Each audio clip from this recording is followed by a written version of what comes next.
thumbs up or thumbs down by hitting the subscribe button. We would like to get 15,000 subscribers by May 24th.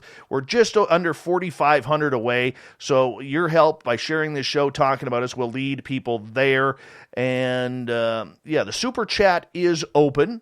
So if you feel like super chatting, super chat away. And if you want some Spaced Out Radio swag, go to facebook.com/the SOR Vault. We got some great swag up there for you. We're going to get going here in just a few seconds. Hey, Paul Holland, how's tomorrow looking?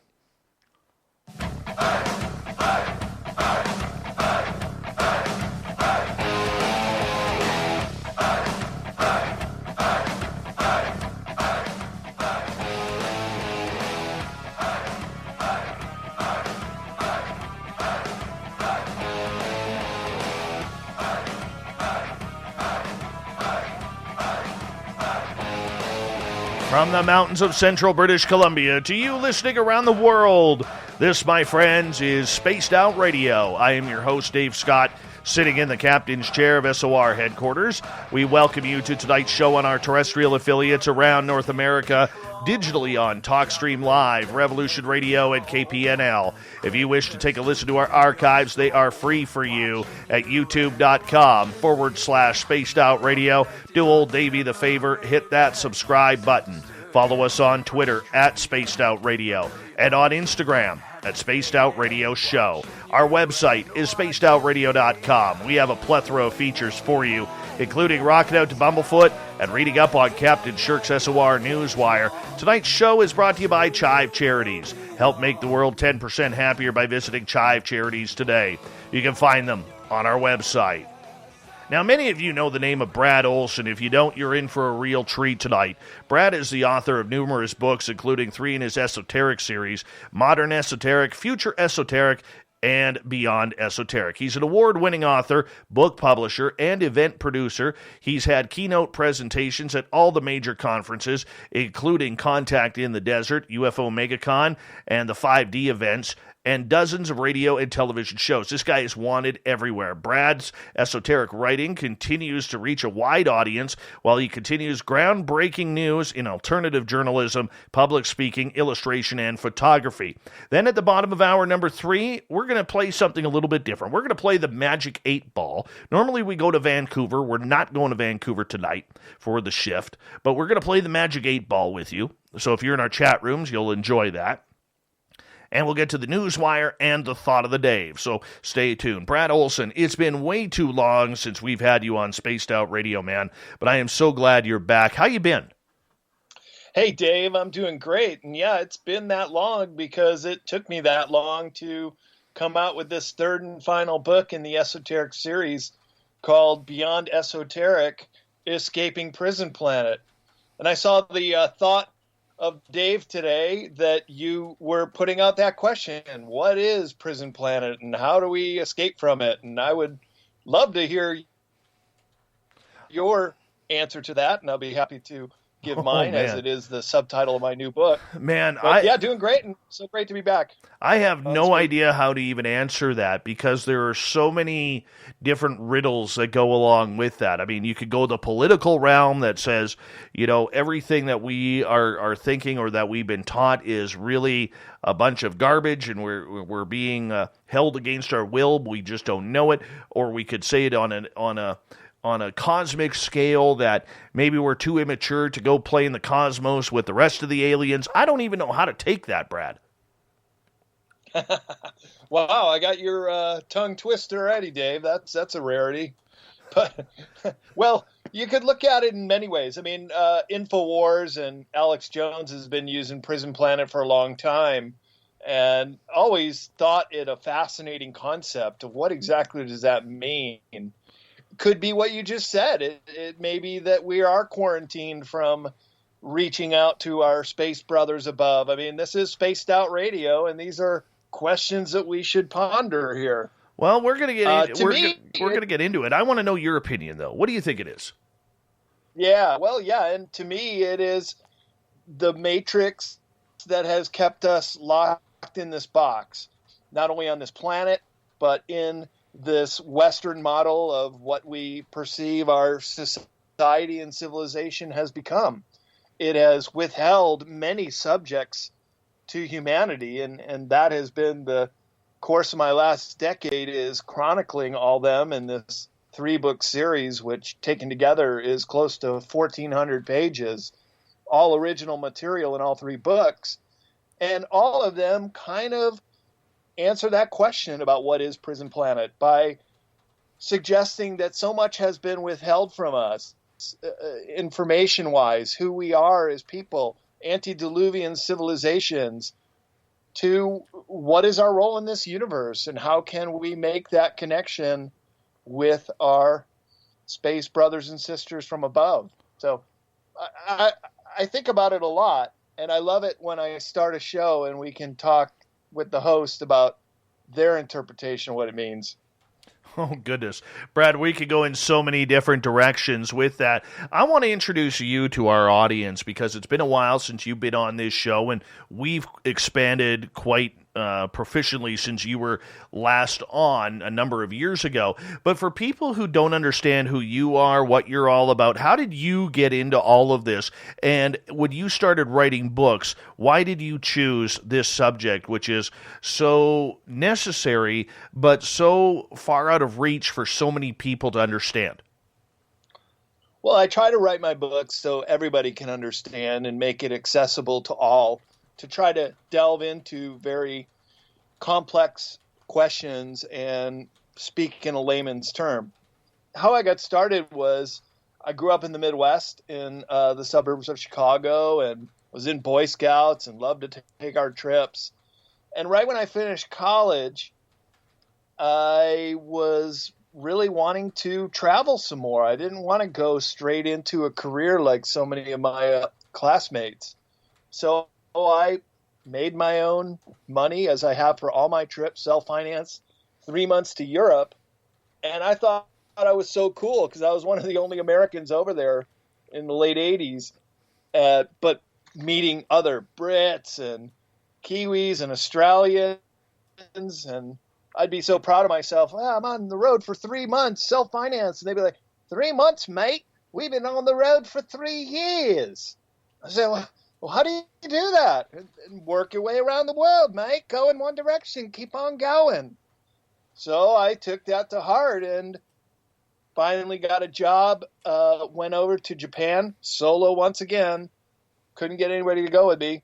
And started teaching English in Kyoto, Japan for 14 months. And then I self-financed my own 3-year trip around the world. And when I started that trip, I started writing my first book called World Stompers, A Global Travel Manifesto. And that is still in print. And that is how I began my travel writing career. Many books later, including the Sacred Places series of books, led me to these esoteric subjects. Because when I was treating them in my Sacred Places books, I'd get to a location, for example, the Great Pyramid. I give it about 4 or 5 page treatment in the book, but having been there and knowing so much about it and reading many books that are so esoteric about what this monument was really built for, that I had to put it together into a wider treatment of what these sites been. And I've been traveling my entire adult life. I just came back from South America and Antarctica 2 years ago. In fact, 2 years ago to this day, I was sailing back across the Drake Passage. And I know that because the day we left Antarctica was Super Bowl Sunday. So I have this great perspective of travel. I love Canada, been there several times, and might be coming up your way to Alaska. That was my plan during COVID, was to travel up to Alaska via Canada. But you'd have to drive by. As far as I know, the border. You'd have to drive right by my house for that, right? Yeah. Well, we're going to have to hang out and have a beer if I do. Oh, yes, Canadian beer, for sure, for sure. Bats. Well, you know what? We can definitely make sure that you're going to need a pit stop on the way driving. So how about we when you do that, we bring you out into the forest and we try and find Bigfoot and some aliens. Well, that would be a great episode of Spaced Out Radio. say we find it, because they're up in BC too, right? Oh, they're in my area. That's kind of the home of Bigfoot. They are in my area. That's for sure. Yeah. Brad, for you having this life-changing experience, do you remember the moment when you all of a sudden realized there was more to this planet than what recorded history had been telling us? Oh, yeah, I sure did. And really, that pivotal moment was when I laid my eyes on the Great Pyramids in Egypt, as well as so many other amazing monuments, Angkor Wat to the Taj Mahal, India monuments. But really, the Great Pyramid, it just is so different from anything else you'd ever see, even other pyramids such as in Central America and elsewhere. And going inside it and seeing the Grand Gallery and the internal chambers and the huge megalithic stones it took to create these internal chambers. Then reading more about how it has these properties as a machine, both as a ram pump and also for perhaps the construction it's using water in channels. And just realizing there's so much more to this than we're being told. While I traveled around Egypt, just getting more of that sensation that we're not getting the full story here, and realizing that so much of this has been withheld from us. So fast forward to many years later, I know Giorgio Tsoukalos and David Hatcher Childress, two of the stars of Ancient Aliens. I've been on that show a couple episodes. I was driving one day with David Childress is also a book publisher, and his wife, Jen Boehm. We picked up Giorgio. I know those guys before they were famous. And Giorgio pitched Ancient Aliens to David in that drive. So it's good to see that all this is starting to get out there in a bigger way. And the History Channel has had Ancient Aliens on now for 12 seasons, and they're renewing for more. I mean, people just can't get enough of this, Dave. And I suspect that's why Spaced Out Radio has done so well, we're hitting on the vein that people really want to understand this stuff. And these shows like yours and Ancient Aliens and my books really help people with the big picture here. And that is, so much has been denied us as a human race to know exactly who we are and where we come from. And I would agree with you on that, Brad. And you know, I think it's only going to get bigger, because as we draw closer to any type of potential disclosure, you know, UFOs, when you got started, even when I got started just a few short years ago, UFOs were still a topic to laugh at. You know, and now all of a sudden in the last 3 years, we're finding out, and the mainstream public especially is finding out, that we may not be alone, and a lot more people are starting to pay attention, which brings ratings to all of these UFO type shows like Ancient Aliens again, and they start looking for more research. I mean, you've had to benefit from that. Well, I sure have. And the other thing are the conferences just keep getting bigger and bigger, and more people wanting to come, and they're selling out. Of course, COVID hit and many got canceled, but they're starting to come back right now. I'm going to my first one this year, next month, the 5D event in Las Vegas, and the third weekend of March. And there was another one, unfortunately, I was double booked, but at the same time in Sedona. So they're starting to happen again, and people want to get out and see this stuff. And they like to put the face to the name and get a signed copy of the book. So the virtual conferences were great and all, but it's just not the same. And I know some of the bigger ones like Contacting the Desert, which I'm going to do, is virtual this year. And that's in California. But you go outside California and Arizona or Nevada, and they're cool with it. Somehow the virus knows not to infect those conferences. But, man, it knows here in California. Oh, not good. Same here, man. Same up here in British Columbia. And, you know, we could do a whole show on COVID, but we're not here to talk about that because people are already bummed out enough in regards to it. But I do want to ask you one COVID question. How has it changed your game plan with how things have gone the last 13, 14 months? Well, I haven't really let it slow me down too much. I've traveled quite a bit in 2020. And while certain things that I do for a living, such as producing the How Weird Street Faire, got canceled last year, only 6 weeks out, and unclear if we're even going to be able to do it this year in the fall. It's a springtime event, certainly not this May.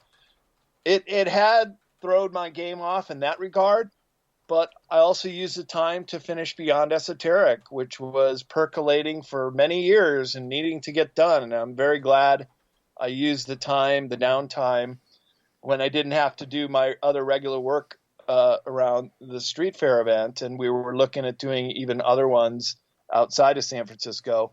But that all got shut down. So when given lemons, make lemonade, I guess. And that worked out well for me. And then I just didn't let it stop me from doing what I love to do. And that is jumping in my Toyota 4Runner and going to hot springs on my way out to visit friends in Arizona, or going skiing up in Lake Tahoe, and just living my life, because I realize this thing is not going to control me. It controls a lot of other people and how they have to deal with their life. But yes, it's been inconvenient at times, and I'm certainly not one to be getting that Franken jab. But nonetheless, other people will. And we're seeing how divided people are getting over this thing. So it's a double-edged sword. I hope this thing goes away pretty soon, but some part of me thinks it's going to go on for a while. What's your take? You know what? I'll tell you, I'm not a disease denier. Okay, I don't get my information from the mainstream media. My cousin happens to be one of the top disease specialists in Canada, and if I have any questions, I go directly to him.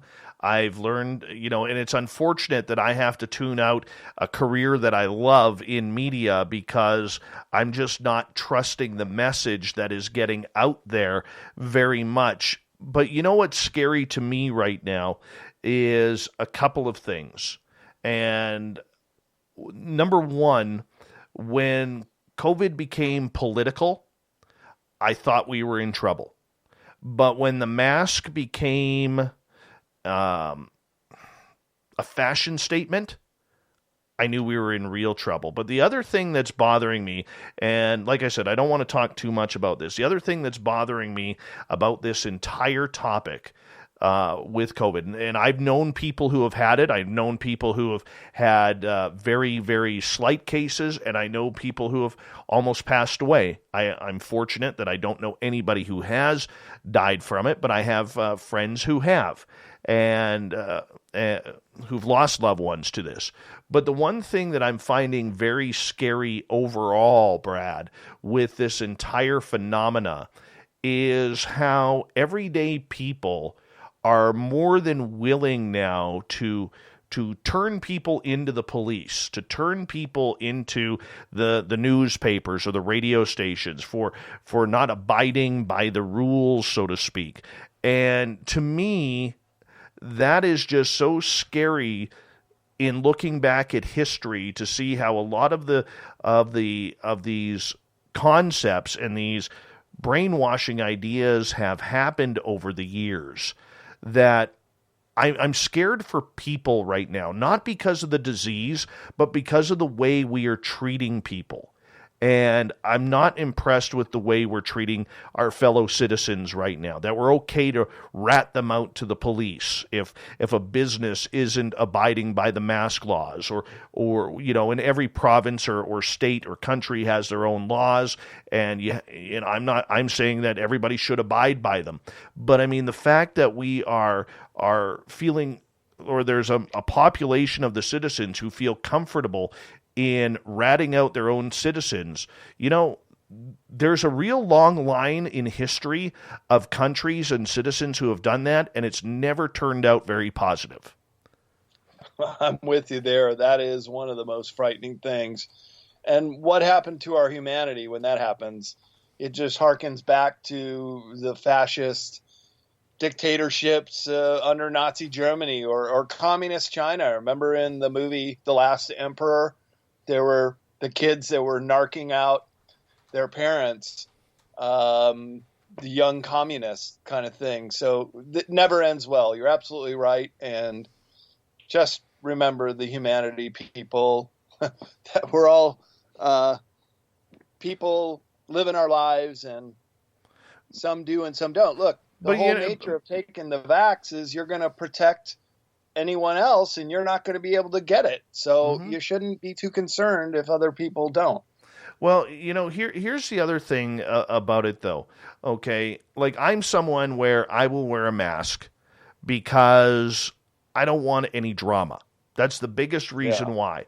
Do I believe they work? I have questions. I'm not saying they don't, but I have questions. And if it makes people more comfortable around me, I totally agree with wearing one, as much as I fight it because, I have a nice beard and I'm not foregoing my beard for, a mask, because my beard is lovely.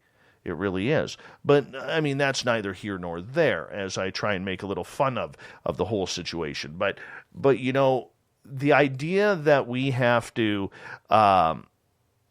take things into our own hands and we are moving against other citizens. Once again, I do want to preface this, Brad, because I know this is kind of a topic we haven't really gone down on this show yet, but I am not a COVID denier. I want to say that very loudly, because people in this field, they will change your words in a heartbeat to only hear what they want to hear. I am not a COVID denier. My cousin is one of the top doctors and disease specialists in Canada. That is who I get my information from. I do not get my information from the media or any place like that. But I mean, people still should, though, no matter what, try and at least respect the laws. I mean, I think that's the big thing, because everybody, there's two ways people always act in these things. They either run to and become a tattletale, or they run because they're going to play the tough guy or the tough girl, where nobody's going to tell me what to do.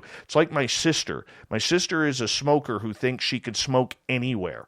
It doesn't matter. And, she'll always say, nobody's going to tell me where I smoke. Well, she went and traded in her car, and she couldn't understand how the cigarette smoke in her car dropped the value of her car by a couple $1,000s.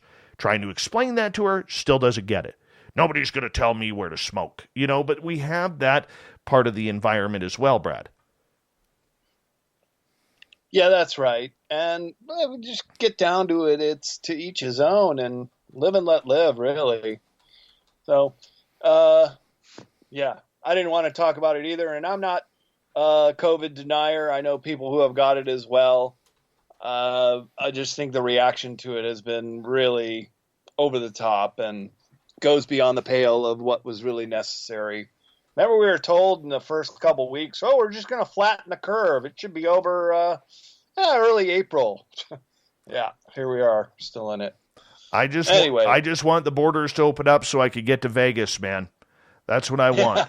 I will do whatever next month. I will do whatever it takes to get my butt to Vegas. That's all that I want to do, man, is start partying down in Vegas again, because Lord knows I need it. If anybody needs it, I need it, and I'm bringing a party with me. So that's what I'm going with. That's what I'm going with. Brad, I'm going to get you to hold on right there, because when we come back from the break, we're going to learn all about esoterics. What are they about? What does it actually mean? And I think a lot of us will be educated by this, as Brad Olsen is our guest tonight. You can find all of his books in major bookstores and on Amazon. His website is Brad Olsen with an E on the end, .com, bradolsen.com. Highly suggest you check it on out. We'll be back with more Spaced Out Radio coming up right after this, so stay tuned.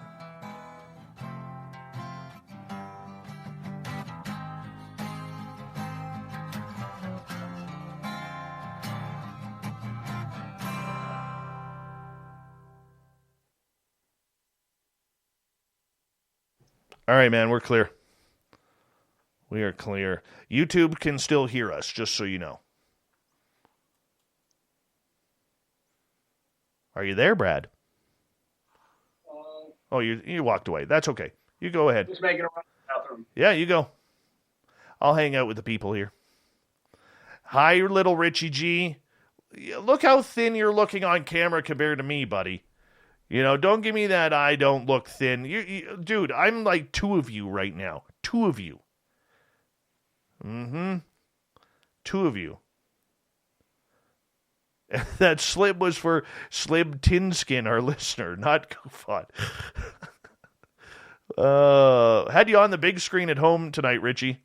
Hey, Armando, how you doing? Swan Man, thank you for joining us. Gorgeous Larry Schultz. Good to see you.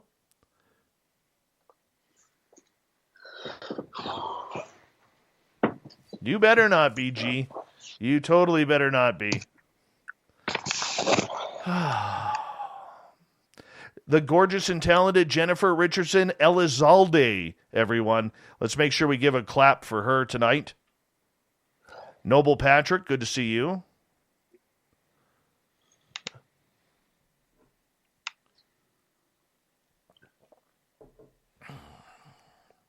That's the furthest I've gone on COVID on this show yet. Well, I like changing it up.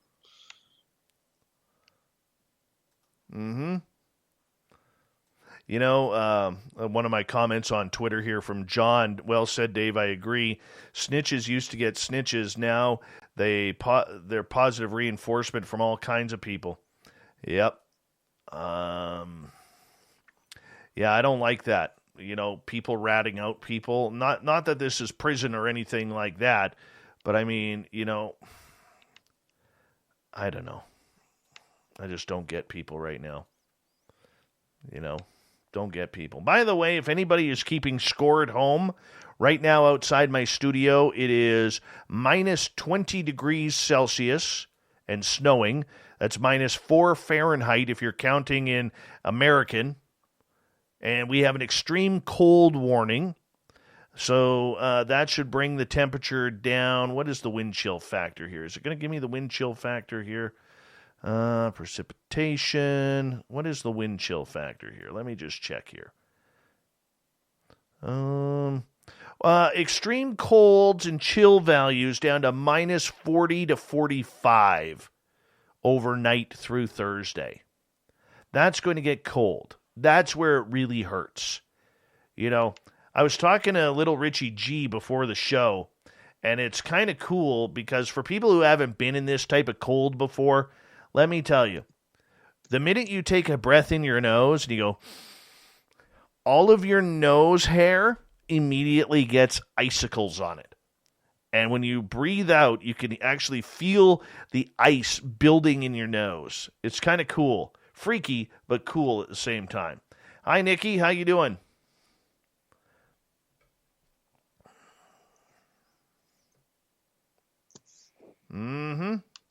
Nearly 75 degrees in Houston. That's T-shirt and shorts weather right there.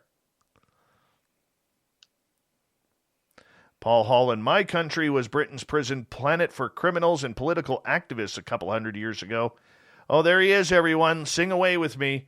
Mr. Cowley, welcome back to the show. Oh, Mr. Cowley loves his spaced out radio. Bee's Nest, how you doing? Redheaded Lisa, thank you for joining us. From Singapore, the lovely and talented Ibarata is back. Brad Olsen is our guest tonight, everyone. So if you're just tuning on in, we're having a great show tonight. Hey, Trust, how are you? Let's see here.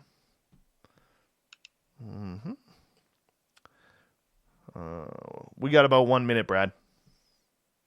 All right. Yeah.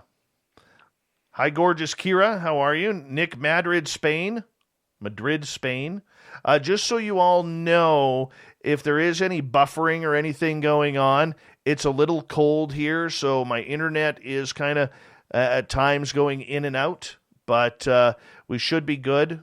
No wires have gone down yet.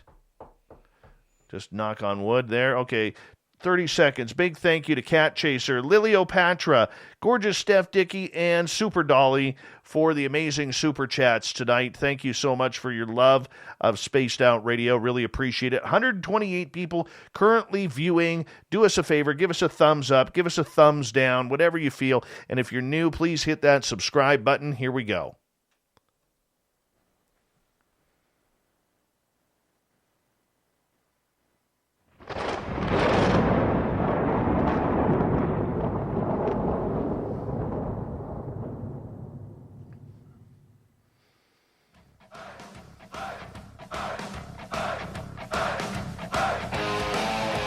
Second half hour of Spaced Out Radio is now underway. My name is Dave Scott. Thank you so much for taking the time to join us. We really do appreciate it. Want to remind you that if you missed portions of this show or others, check out our free archives by going to youtube.com/Spaced Out Radio. Do old Davey the favor, hit that subscribe button. Our website, spacedoutradio.com, where we have a plethora of features for you, including rocking out to Bumblefoot and reading up on Captain Shirk's SOR Newswire. Follow us on Twitter at Spaced Out Radio and on Instagram at Spaced Out Radio Show. You may recognize his name from features on television shows like Ancient Aliens. Brad Olsen is here, award-winning author. His website, bradolsen.com, if you want to check it out. Brad, welcome back to the show. Hey, Dave. Great to be back on with you again. It's been way too long. I know. It's been like 5 minutes. 5 minutes. It's still way too long. Hey, Brad, 5 years.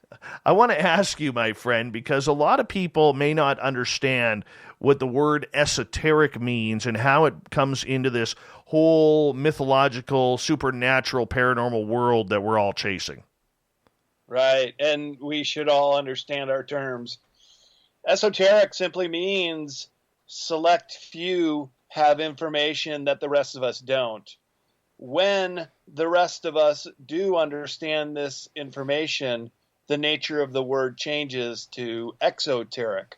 So the esoteric is that which is guarded and hidden and kept from the rest of us. And this is a period known as the Great Awakening, and much of what has been hidden is now being revealed. With the advent of the internet, some 20 years ago, we've had the great luxury of being able to research just about any subject that you have an interest in. So it's not that these things have been hidden in the last couple of years because it's coming out, although now we're dealing with censorship. But there was a golden age when a lot of this information also pertaining to UFOs and extraterrestrials and all the things you talk about on Spaced Out Radio, Dave, these are esoteric subjects. And taken together, I find them to be the most interesting subjects that we can endeavor to learn about. Because not only do we learn about ourselves, we learn about the world in which we live in, and so much of that history has been kept from us. So these controllers who like to control that flow of information, they're starting to see that they have a real foe, in so much that when people do wake up, you can't put them back in the box again. Once you start seeing through this stuff, then the lid is open. Then it's a Pandora's box experience, and people will not change back to the old ways. And the controllers know that. So they're putting a lid on it. And I like to quote that censorship is the final form of tyrants when they're at their last gasp. It's a total desperation move. It's a Hail Mary when you have to start taking down people's channels or deleting their profiles from social media. And that should just tell you that we have the sights over the target, because they're getting pretty desperate to keep us in that controlled state. But I believe it's too late. We're already out. That the drip, drip, drip of disclosure, so to speak, has now become a steady flow. And it's going to just break the dam wide open here in the not too distant future. So that's why I include information about ufology, extraterrestrials, most especially in the second book in the series, Future Esoteric, which I think we were discussing the last time I was on 5 years ago. Although we took a break for 5 minutes, but it's been that long, Dave. Just keep rubbing that in. I apologize already. I apologize. You know, it's the Canadian in me now. I'm going to have to apologize all night long. Brad, you know, there's a lot of people out there researching this subject, whether they have government sources or experiencer sources or educational sources, whatever their sources may be. How do you go about getting your information and clearing it so it comes out as what you believe to be the truth? Right. And great question. Well, I'm a voracious reader. I'm reading all the time, every day. I'm also editing other people's works. All of Leo Zagami's books that published through CCC Publishing, I'm the editor on or wrote the foreword to, and other authors, which your listeners can go to cccpublishing.com and see the other authors I published too, who do some great stuff. It also has to do with my travel experience. I've now been to all 7 continents. I have a world perspective in that regard, and I do believe that when you put yourself in a position to actually witness and see things around the world, you do gain a new perspective just by being there. So when I did my travel guides, especially my sacred places around the world, North America and Europe guide, always made a point of having good, accurate travel directions for people to go to these sites themselves. Feel very strongly on that because it's been so good for my perspective and given me new insights into what's going on in the world and what's out there, and knowing that there is so much going on each continent, even Antarctica, you wouldn't think, but it is a very lively place, most especially with wildlife that never sees humans. So they're very tame. They'll come right up to you. We had whales swimming under our boat. We had penguins. You could go right up to them, so on and so forth. It's a beautiful thing to see the world as a fairly young man and to have a perspective that I can then parlay into my books. So what I do when I'm putting these books together, Dave, is I try to collect data points. So some things that are unexplained or we've heard many different perspectives on, I'll use the example of the Roswell crash. So we get the basic profile of what happened in 1947. And you get perspective from the farmer, the rancher Brazel, who picked up the debris. You get perspective from the newspaper that reported on it. You get the perspective of the Army who went out to collect the debris and change their story. And then that story changed many times. It went from swamp gas to crash test dummies were the aliens, and every one of them sounds really unbelievable.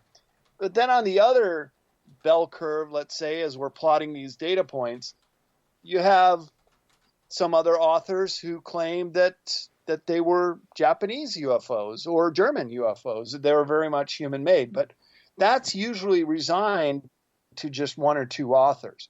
So if you follow the data points in the top of the bell curve where you have all these similar accounts of what it was and who the passengers were, you can come to the conclusion that that's typically the picture that is how it really was. So there was a crash and there were non-human entities in there.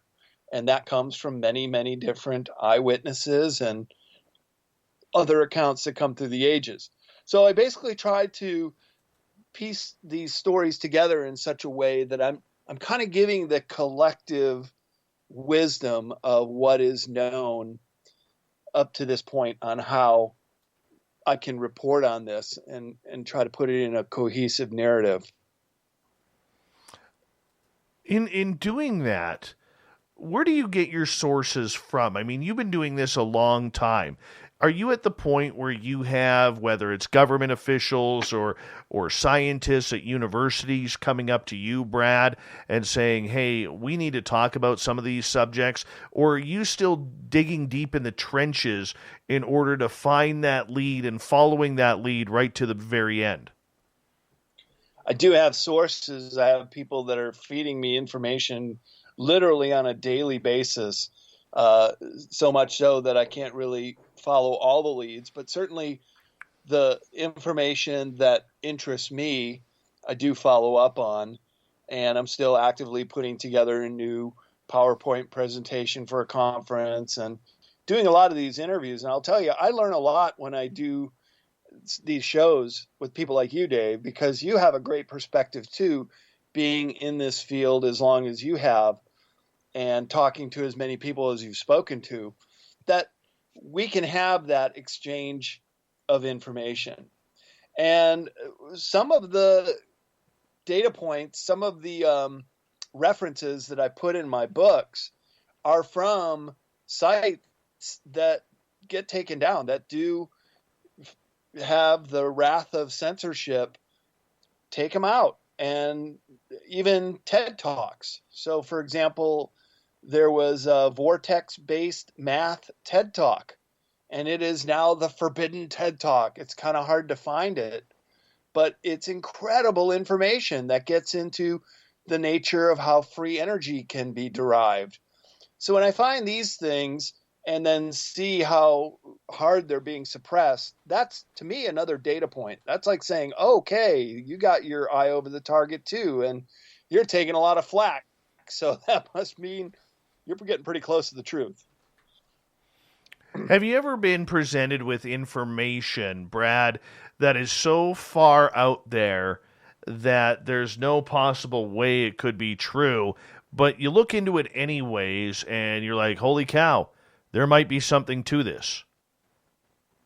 Oh, yeah, I do. And certainly we have to have a BS meter and be able to discern. And a classic psyop is the flat earth. I don't ascribe to that. I've looked into the claims, but the fact is I've been around the world in one direction and came back to the same place. I've been to the southern Antarctic circle within 1 degree, and I've been to the far north of Norway to Trondheim. I've been up and down and all around, and I can tell you it's a round planet. And there are people that'll get mad at me for saying this, but this is my experience. And this is why I do believe that travel gives such a unique perspective. Another one is, we never made it to the moon. Well, I actually met Buzz Aldrin. I met him at a travel show once and kind of tailed him around. This is an interesting story. I think you'll like this. Buzz Aldrin being the second man to walk on the moon. And at the time, I was just starting my research studies. I was still doing a lot of travel writing, but was very interested in these subjects. So I'm kind of tailing Buzz Aldrin for about an hour, and a lot of other people were too. And then finally, it's kind of like, who's this big tall guy walking behind me for the last hour? And finally, we had a moment to have a few words. And I said, it's a real honor to meet you, sir. And, he gets mad when people confront him about not going to the moon. There's actually some videos of Buzz Aldrin punching a guy out when they tried to get him to swear on a Bible on it. Well, I wasn't going to do that. I still love that video. I still love that video, by the way. Yeah, it's classic, man. The guy, he's got some panache, I'll tell you that. And he was down in Antarctica, too, just a couple of years before I was, and had to get emergency evac out of there. And there's a lot of weird things about his trip to Antarctica, saying that we've seen the face of evil and we're all in trouble, paraphrasing a tweet that may or may not have been his.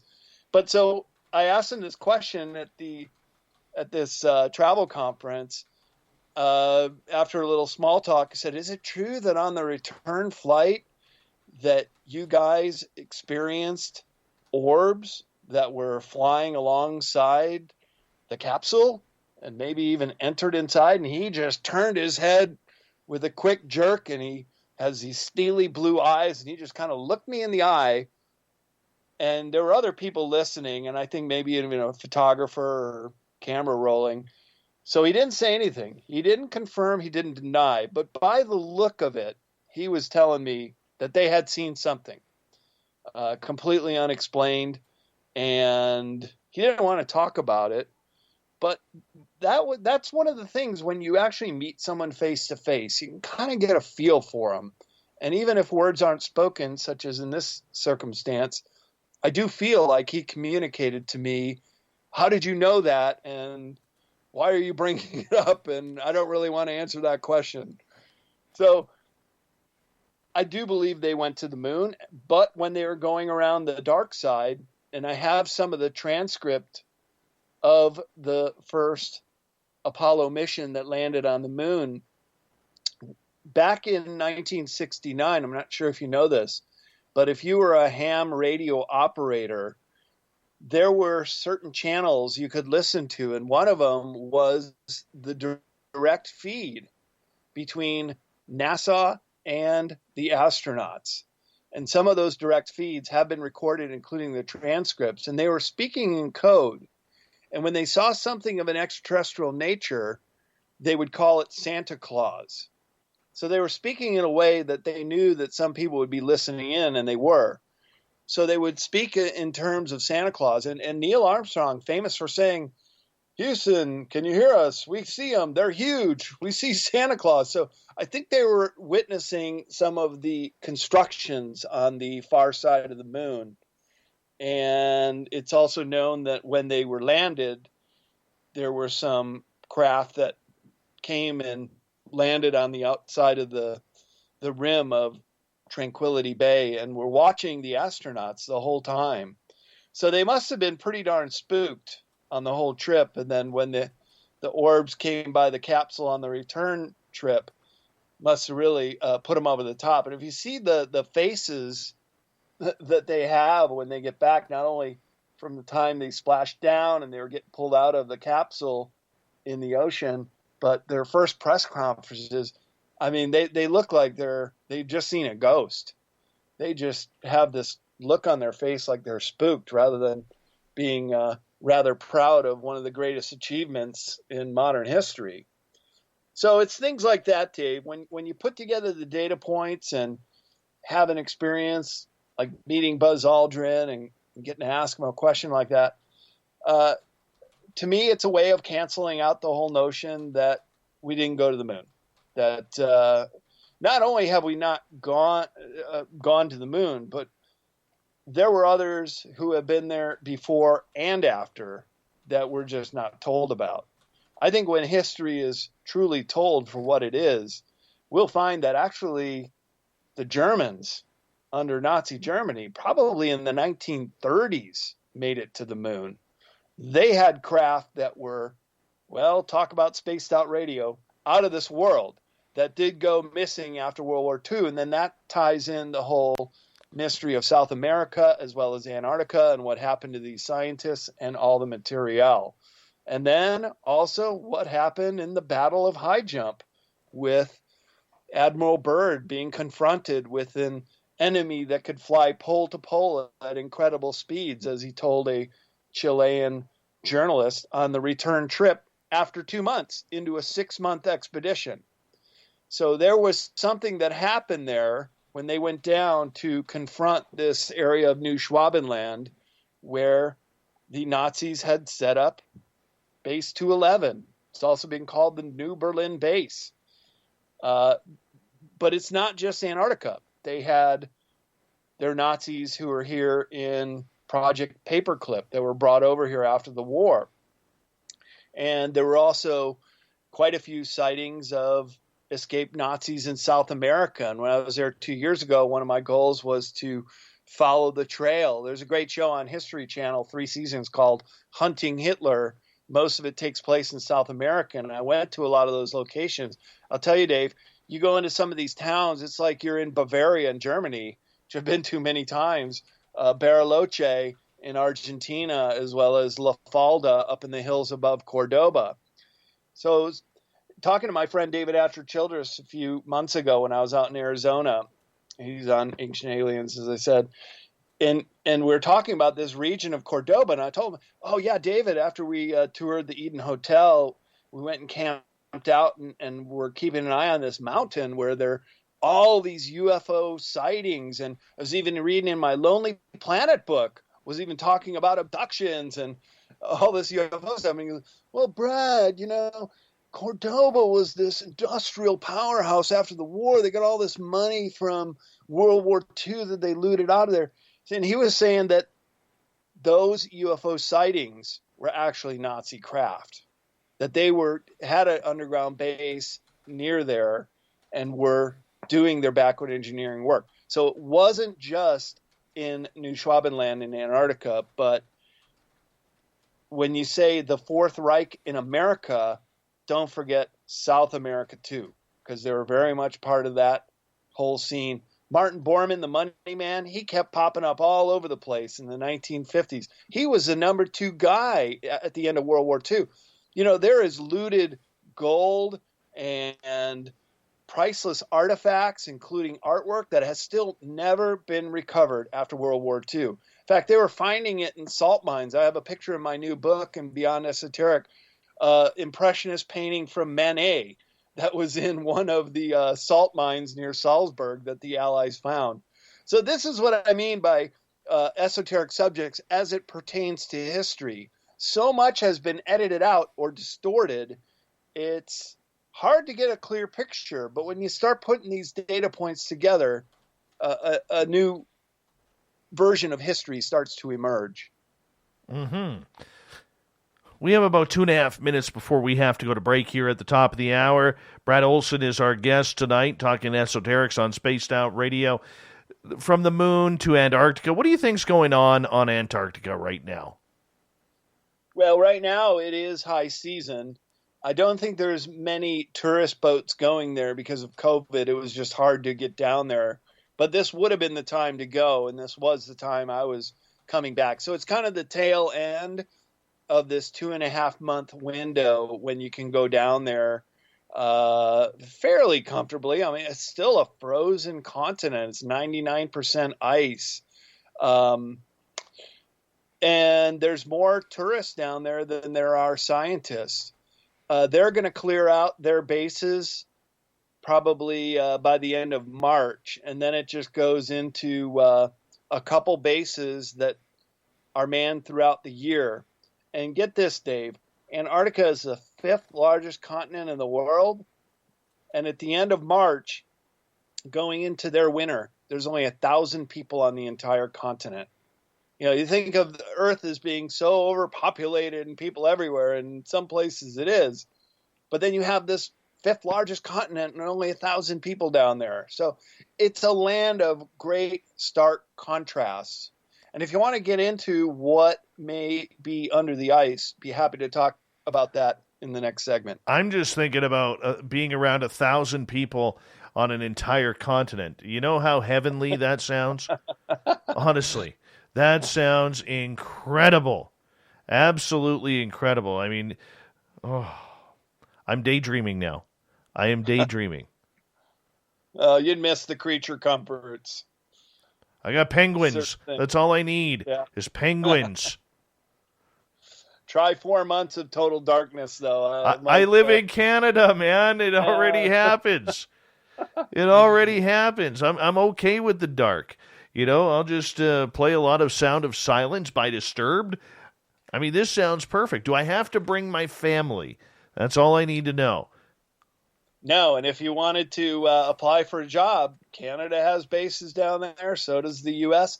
Now, in the U.S., it's not military, and this is one of the misconceptions. There is no real military presence. They'll bring in supplies and they'll do things, but per the Antarctica Treaty, you cannot test nuclear bombs. You can't do war exercises. It is a land that's preserved like a giant biosphere for the whole world. And it is open per the treaty to tourism. You are allowed to go down there and travel. Leave it right there, Brad, because we are going to escape here for a break at the top of the hour. Author Brad Olsen. BradOlsen.com is his website. We continue on with the esoteric thoughts of what's going on our prison planet here called Earth. We'll be back with more Spaced Out Radio right after this.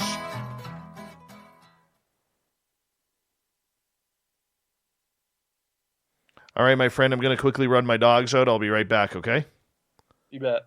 Traveler. The Space Travelers Club is a place where you can interact with other listeners, either live during the show or on our great forum. We want your stories, pictures, comments, and ideas. You'll get live video streams, exclusive content, and be a part of our newsletter. Stay in touch with everything SOR. The Space Travelers Club is just $5 a month at spacedoutradio.com.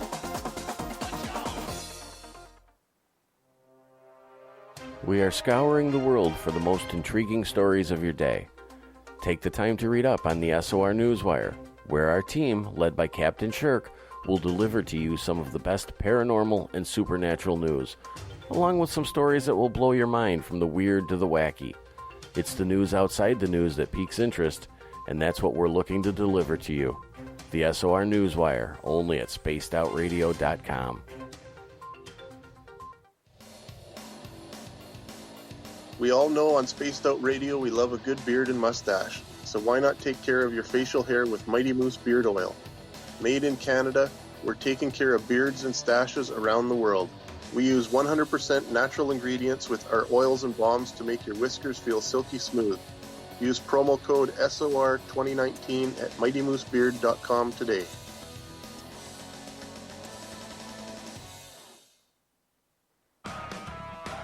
Get your horns up with me on Spaced Out Radio. This is Ron Bumblefoot Thal. Come tune in to SOR where you can hear me rock out with Little Brother is Watching, the official theme song of Spaced Out Radio. And then come on over to bumblefoot.com where you can find out about my tour schedule, my music, and everything else. Bumblefoot.com keeps you up to date on what I'm doing and the best way to stay in touch with my music and music camps. Sign up for my newsletter at bumblefoot.com and remember, Little Brother is Watching. I'm feeling a little spicy tonight. What to do? What to do? Why not get Bumblefuck? 4 million Scoville units of pure hard rock. Bumblefoot hot sauces come in 3 flavors. The burning Bumble. Tone it down a bit with Bumblicious and throw the sauce on everything. Spice it up. Bumble me, baby. Bumblefoot hot sauce. Get it today at kajans.com. The party is always on at the Moose Vancouver. The Moose Vancouver is where you want to be when visiting Canada's west coast. Open until 2 a.m. nightly, the Moose cranks up the rock while serving some of the best rated food in the city. The menu starts at $6.95. Why party anywhere else in Vancouver when the Moose is right there? Get your horns up and rock with the Moose, the official party bar of Spaced Out Radio. Are you intrigued by Paranormal Talk Radio? You'll love the new Paranormal Radio app from TalkStream Live. You'll find a great selection of talk shows covering UFOs, ghosts, strange phenomena, and much more. Download the Paranormal Radio app now and start listening to the very best in paranormal talk entertainment, including the network you're listening to right now, the Paranormal Radio app, free in Google Play and the iOS App Store. Are you an experiencer of something strange that can't be explained? Do you want help finding out what's going on? I'm Ryan Stacy, head of the... All right, buddy, I'm back. Yeah. All right. Yeah, our good buddy Eric with a K, the Awakening Man, is listening in. You know, we are officially his 4th favorite show. 4th? We're number 4. I thought you were 2nd a couple weeks ago. No, we haven't been 2nd for a couple of years. We dropped down to 5th at one point, but we moved our way back up to 4th. Mm-hmm.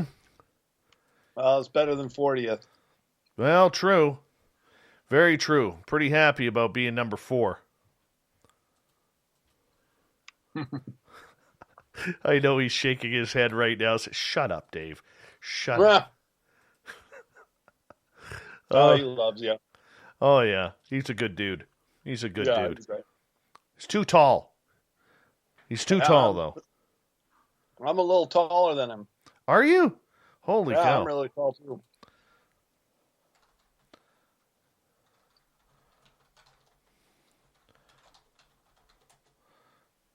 Still got people trickling on in here. Butch Witkowski's here, everyone. Make sure you wave to him. That way he can give you a dirty look. All right.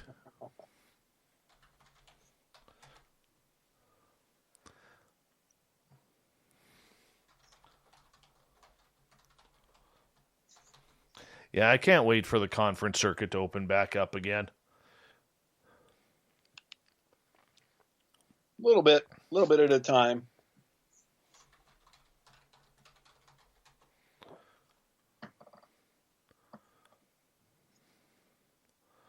All right, let's go here. Hey, Murray F., thank you so much for the super chat. Really appreciate that. Along with Dolly, Steph Dickey, the gorgeous one out of Florida, Liliopatra, who's looking beautiful tonight, and the awesome cat chaser. Danny Schoen, welcome to our chat room for the first time. Proud you're here. Thank you. Hey, Clam, how are you? The Desert Clam says the password. Nathan, enjoy work tonight. Thank you for tuning us in. And we're going to get going here in about 10 seconds. Remember, you could buy all your SOR swag at facebook.com/the SOR Vault. And, yeah, here we go, guys.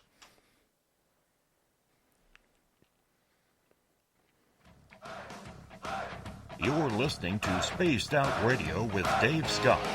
Follow Dave on Twitter at Spaced Out Radio and on Facebook, Spaced Out Radio Show.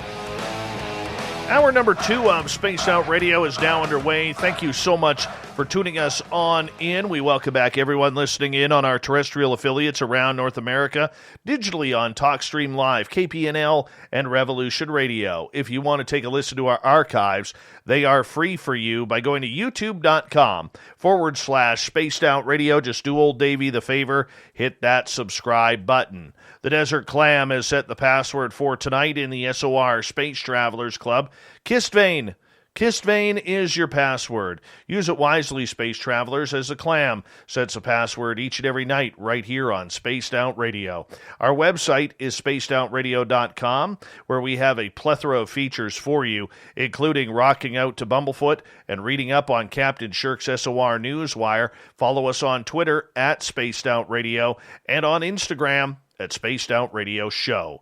We continue on tonight talking with Brad Olsen. BradOlsen.com is his website. He is one of the premier researchers and authors when it comes to everything esoteric. That's why you'll probably recognize his name from many television appearances, including Ancient Aliens. Brad, welcome back.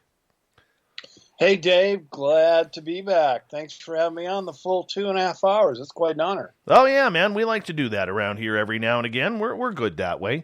We're good that way. And you got great hair, too. So, I mean, we're never going to turn that down. Yeah, I've heard a lot of things in my intro, but hair rarely comes up. So good to get finally a little recognition there. Well, we make the high-quality observations around here, my friend. That's how we do things around here. We're always watching, always looking. And, Brad, you are someone who has gained a very good reputation as an honest researcher in this world of the weird that we currently live in. Now, right before the break, we were talking about what's going on in Antarctica. And, you know, you were saying that there's only about 1,000 people there, and you don't believe anything weird or absurd is going on there, right? Oh, I wouldn't say that, Dave. I think there are some weird and strange things going on. Well, so I went down with the sole intent purpose of investigating some of these claims we've heard. As far as I know, I'm the only researcher that's ever done that, to actually go there. And so everywhere I went, from the Yachts Club on New Year's Eve, talking to captains that have been sailing down there for many years, to going to the research stations and talking to some of the scientists and the workers, my questions were always the same. And that was, have you heard anything about antediluvian civilizations being under the ice? Pyramids poking through, any excavations going on? Giant craft. Apparently there are 3, and the nickname is Nina, Pinta, and Santa Maria. And I actually do believe I have pinpointed one of those, which happens to be in the claim of land of New Schwabenland, where the Germans were. And Dave, I was floored when I was going over maps of Antarctica before my trip, and I was looking at a Cold War era map from National Geographic that came out in the early 1980s. And my jaw nearly dropped when I saw that Western Germany had bases in Antarctica in the New Schwabenland region. And one of those bases is a seasonal base that's inland. It's called the Konen base, Konhen. And when I was doing some more digging, I found that on Google Earth, you can find some incredible things, especially in Antarctica. And many people do videos and shows and go through their latest findings. And while I believe that about 90% of those are just shadows or nothing really amounting to what is being claimed, some of them actually have some veracity. And the one that really caught my attention was this some kind of massive machine that was being uncovered in the year 2013. And when I did the GPS data points and looked at it on Google Earth, my jaw dropped once again to find that it was the Conan base, the inland base that is a seasonal base that they go out there in the summer months and they study this thing under the ice. And so the pictures on Google Earth show this massive, about a half mile across, with these perfect, like an old radiator motor edge, just these great big fins sticking up out of the ice. And you could tell that the snow had been kicked up. There was a runway. You can see snowmobile tracks, an outpost camp, and what looks like going down under the ice and perhaps entering into this machine. Well, when I was talking about collecting data points earlier in the show, one thing that struck me was when the remote viewers at the Farsight Institute, they used this Conan base and this craft under the ice as a target. And their remote viewers went down there and said, this is not a natural phenomenon. This is some kind of very ancient machine. It's very large. Apparently the pilots had also been very tall, maybe like Anunnaki, just speculating there. But some kind of very tall race had built this craft. And in 2013, West Germany was doing an excavation. Now, if you go to those GPS coordinates, it looks like a giant circus tent had been erected over it. And you just see the top of the poles and the drifting snow around it. So you can't make it out like you used to. But I include these images in my presentation called The Hidden Anomalies of Antarctica. And I do believe this is one of those three massive crafts under the ice, Nina, Pinta, or Santa Maria. Other people that I've talked to on the conference circuit, such as Corey Good and Emery Smith, they have an idea where the other two are, which are more in Western Antarctica, as well as some under ice bases. Now, before you think, well, that's just a crazy idea, why would you ever want to put a base under the ice in frozen Antarctica? Well, yes, it's cold and inhospitable, but you have to understand Antarctica is the most volcanically active continent in the world. There's over 91 known volcanoes. So they would produce a lot of geothermal activity. What you get from that is a heat source. You can use it to heat up your own water. You can use it to warm your environment. And you also get large cavities that are created naturally from the geothermal heat. And in those cavities, we're talking many miles across and high, these giant domes.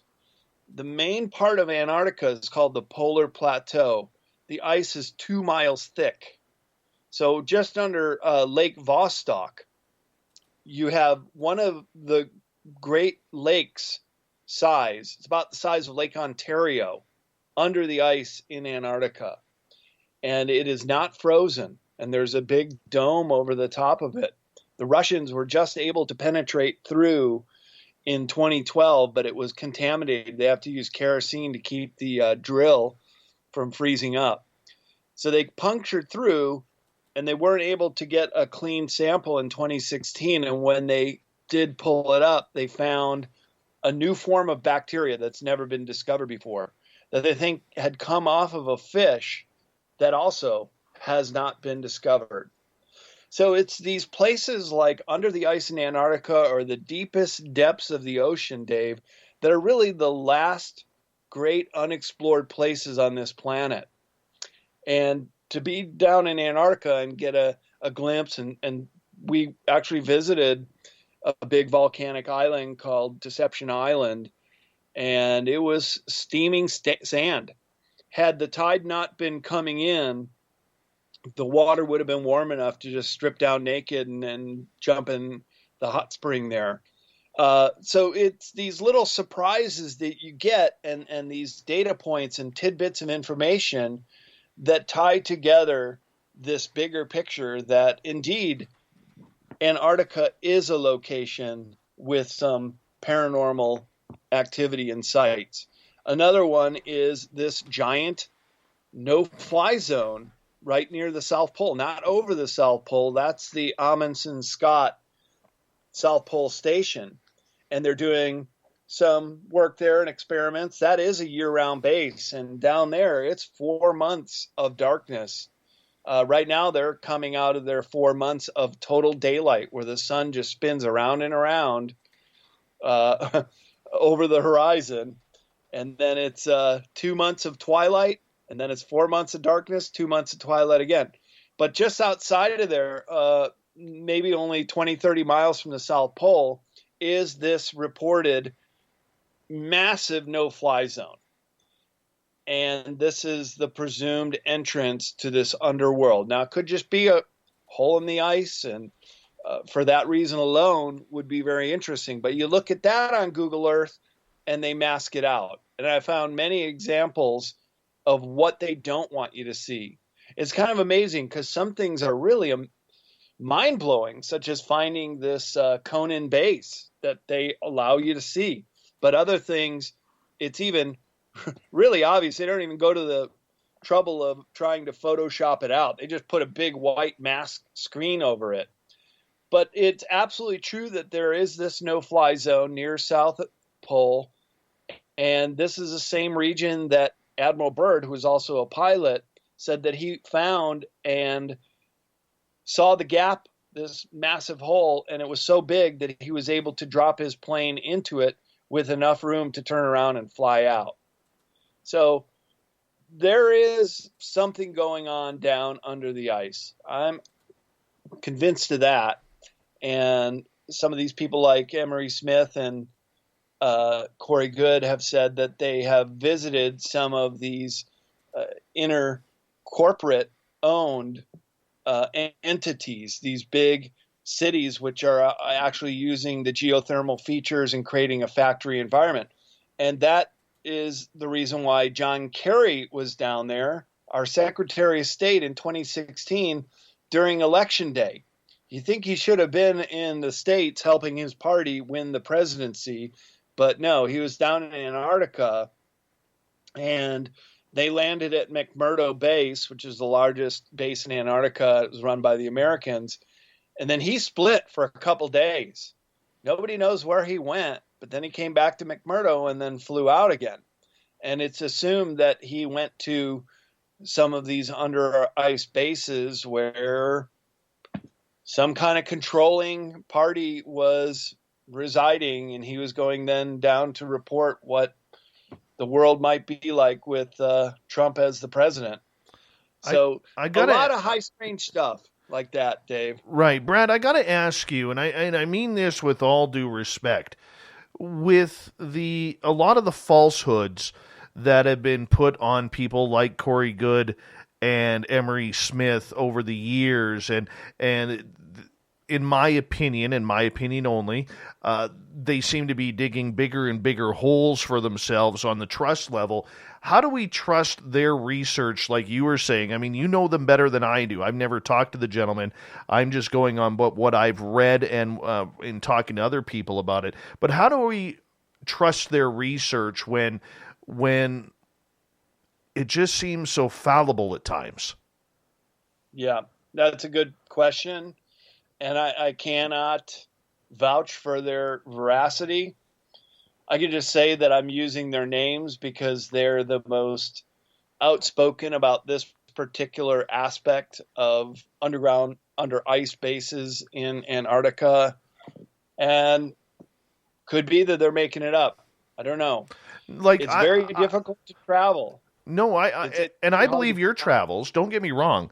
I believe your travels. I believe that you're an honest worker when it comes to trying to get the facts out. But do you not think that it maybe hurts bringing your own credibility, bringing up their names to it, considering there's so much controversy and conspiracy around whether or not they're legit?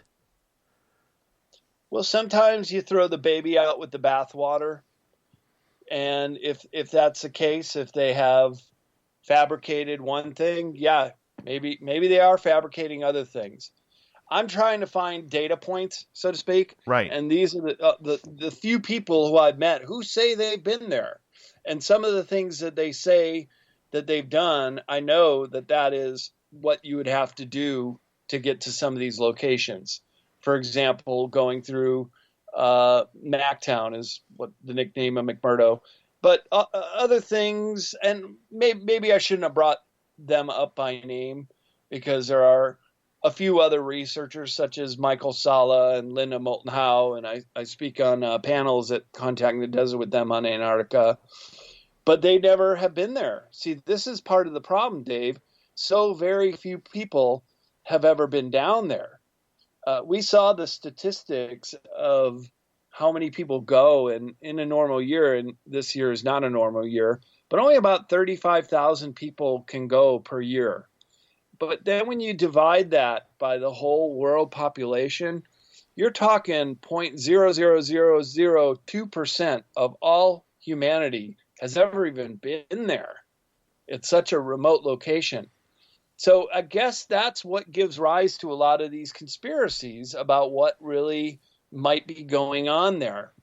So when I do meet people who give presentations and speak extensively and are in the media talking about these locations, well, my ears do perk up, and I do try to find similarities to things that I know about the place and whatnot.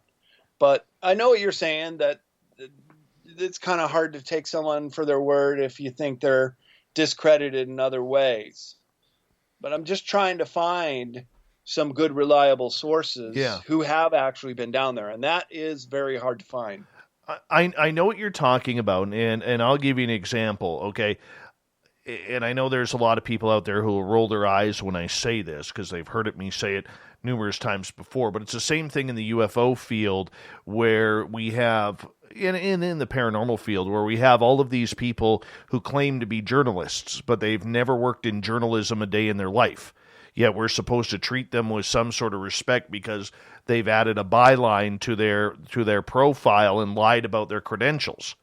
I mean, that's the worry that I have, because when it comes to Antarctica being so unknown and very few truly know what's going on down there, whether there is something frivolous or there is something scientific or groundbreaking and earth-shattering, we need to get that proper information out rather than people who are just, making up things to make themselves look better and maybe get a little bit higher of a paycheck. Yeah, and I'll tell you, there have been certain circumstances where I've been able to disprove certain claims. For example, I don't know if you remember, but about 5 years ago, remember that Fitbit? It's a workout app that you can wear on your wrist, and you can have the app Strava, which I've used for workouts once in a while. Well, there was a big data dump of a Fitbit, and the only stories that really made it to the surface was, they're able to track our servicemen in Afghanistan, and now the snipers know where to shoot when they go out on their nightly jog outside the base. Well, what I found most interesting was the Fitbit data that came back from Antarctica. And to track some of those locations, what are people doing here? Well, I was able to talk to one of the few outfitters that'll take you anywhere on the continent. And in fact, with enough money, you can go just about anywhere if you know where you want to go. And they revealed a lot of misnomers in this field for me. For example, one of the locations with a whole bunch of these Fitbits was this place called Union Glacier, and it's down along the Palmer Peninsula. And there are all these people like going into an airstrip and then going 3 miles away and circling around this certain area. And people were saying, oh, that must be an underground base. They're going there to visit. Well, when I was talking to this outfitter, they said, well, that's not it at all. Basically, what happens is that's our forward station. So when they fly out of Puerto Arenas, Chile, they land at the Union Glacier, and then depending on the weather to go farther inland, they may have to spend a few days there.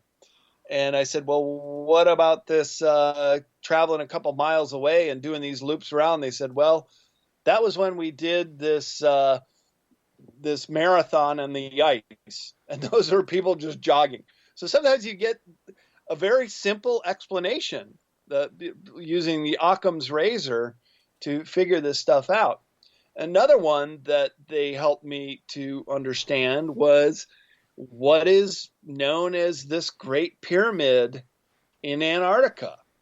And it's in the Shackleton Range, kind of in the bottom part of western Antarctica, but they say they fly by it all the time. They know it quite well. It's a very attractive, what they call nunatak, which means just a attractive mountain sticking out of the ice. And I said, well, what about the four sides and the symmetry? And well, nunataks can take many shapes and sizes. Well, they dismiss it as just a mountain. Well, you've got shows like Ancient Aliens who have done an entire episode about the pyramids of Antarctica. So I did have to say, well, did you guys ever go down there and investigate? Did you climb it? Did you take a sample? Did you make sure that the whole thing is just a rock mountain and not somehow fabricated? And they said, no, we've never stopped there. We just fly by it. So you get kind of conflicting information sometimes. Maybe it is, maybe it's not. I guess we got to mount an expedition and go down there and see it for ourselves, Dave. True enough. We have about a minute to go here before we have to go to break at the bottom of the hour. Author Brad Olsen is with us tonight on Spaced Out Radio. Brad, how easy or how hard is it to actually be able to go to Antarctica to check this out for yourself? Well, it's not really hard per se, but it is expensive. So you need some kind of budget to get down there. And if you want to go inland, the farther you want to go, the more it's going to cost. However, there are jobs down there, seasonal jobs. You can apply for them in our winter and go down there and work at a base for a couple months. And there's nowhere to spend money, so you just come back with a nice fat paycheck. I got a friend that's working in McMurdo right now and posting pictures all the time. And I learn a lot from him. Just as a grunt working on offloading planes. But it's a seasonal thing, too. You have to go during their summer, which is our winter up here. I could handle it. Lord knows with the cold temperatures up here right now, I could totally handle it. Nothing a good pair of boots and a warm jacket can't do. And a nice beard. Brad, I'm going to get you to hold on right there because we are going to go to break here at the bottom of the hour. Brad Olsen is our guest tonight on Spaced Out Radio. You can find all of his books on Amazon. You can find them at major bookstores. BradOlsen.com is his website, so make sure you check him on out. We continue with Esoteric Talk right here on Spaced Out Radio, coming up after this.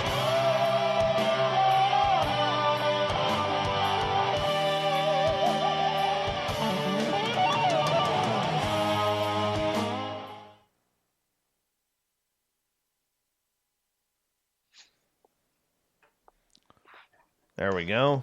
There we go. Isn't that nice? Isn't that nice? Yeah, I apologize if I came across a little too crass about Corey Good and Emery there. I just, I just, how can I put it? I just don't get a good gut feeling. You know what I'm saying? Yeah. You got something in the old microwave there, heating on up? No, that was someone texting me saying, "You sound great." Oh, but it wasn't Corey or Emery. I mean, geez, I'll be Maybe not. feeling like shit then, but... Oh.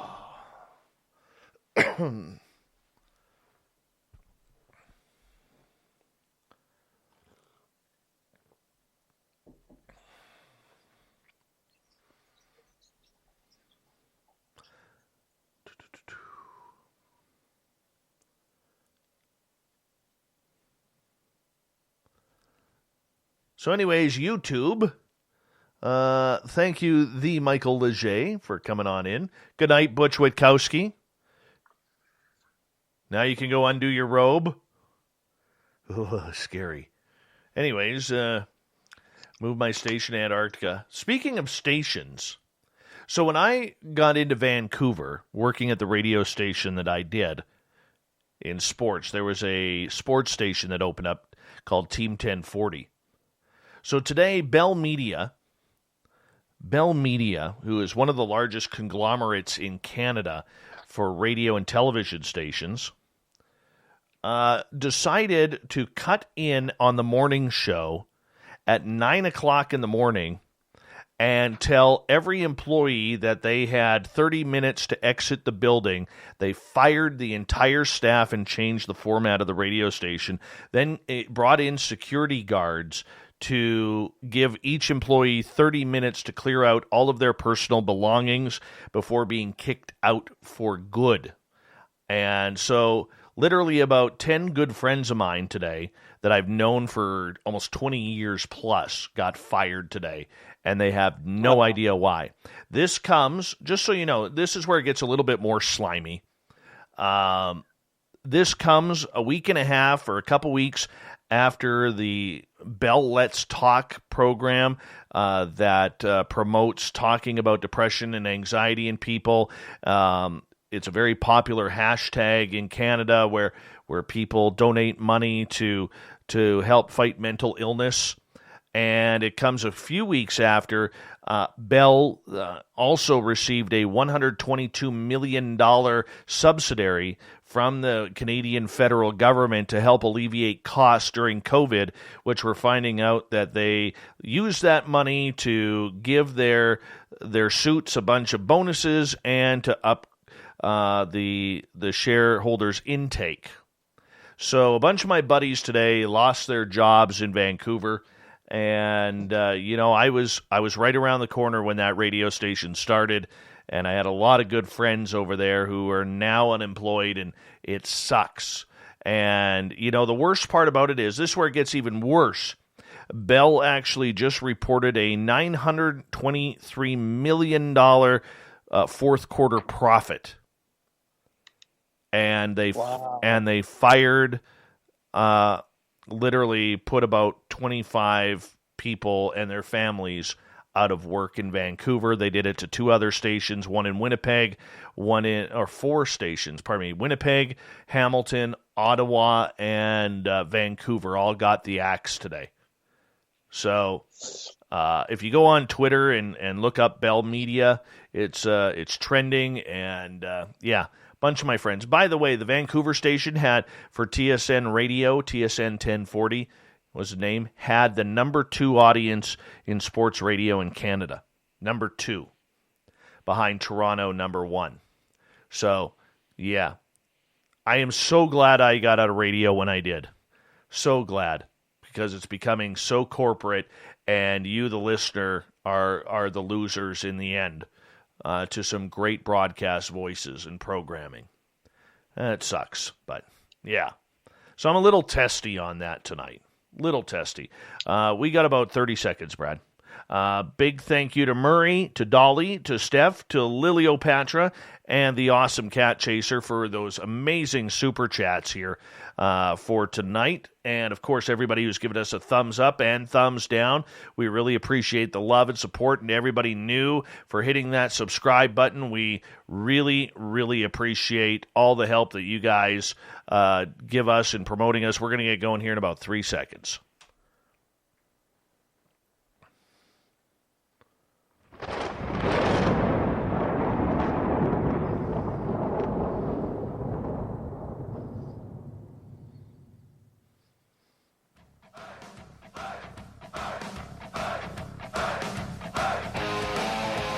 We passed the halfway point of Spaced Out Radio tonight. Thank you so much for joining us. My name is Dave Scott. We really appreciate you taking the time to tune us on in. We want to remind you that all of our archives are free at youtube.com/Spaced Out Radio. Just do old Davey the favor, hit that subscribe button. Our website is spacedoutradio.com, where we have a plethora of features for you, including rocking out to Bumblefoot and reading up on Captain Shirk's SOR Newswire. Follow us on Twitter at Spaced Out Radio and on Instagram at Spaced Out Radio Show. We have Brad Olsen on here, esoteric author. You can find all of his books at major bookstores and online at Amazon, as well as his website, bradolsen.com. You may recognize his name from appearances on television shows like Ancient Aliens. Brad, welcome back. Hey, Dave. Thanks for having me on. It's great to talk to you at this length of time. We can really get into some deep subjects here. Let's get into some aliens here. We need some aliens. You know, there's been a big push, Brad, over the last couple of years in regards to, you know, the disclosure movement and whether or not we're getting closer to disclosure or whether we're getting closer to a confirmation. And yet, you know, from the governmental side and the media side of things, we've really had to segregate the difference between UFOs and extraterrestrial life. Is this a fair comparison, or are we just trying to segregate this subject because humanity may not be ready for our alien friends just yet? Yeah, that's a good question. But you got to think, for the longest time, we have been on the fringe talking about this subject, Dave. Then you get those Navy videos that came out a couple of years ago. Now you got the CIA doing a big data dump on their vault site. And I think we've been vindicated. I really do. I think all the while that we've been called all these names, finally, this information is starting to be understood by a wider audience, to the point where now we can have meaningful discussions about what it all means. As I said in the beginning of the show, this is one of the subjects that we should all endeavor to try to understand, because this could be the future of humanity if we're able to pull ourselves together and create a lasting peace on this world. You'd think that would be the prerequisite for joining with our space brothers and sisters out there, at least the benevolent ones. But to understand what even the malevolent ETs are all about, what their agenda is. And I don't really care what the shape of their heads are, to how big their eyes are, to if they got scales or skin, if they're bipedal. It's really about, are they in service to others or are they in service to self?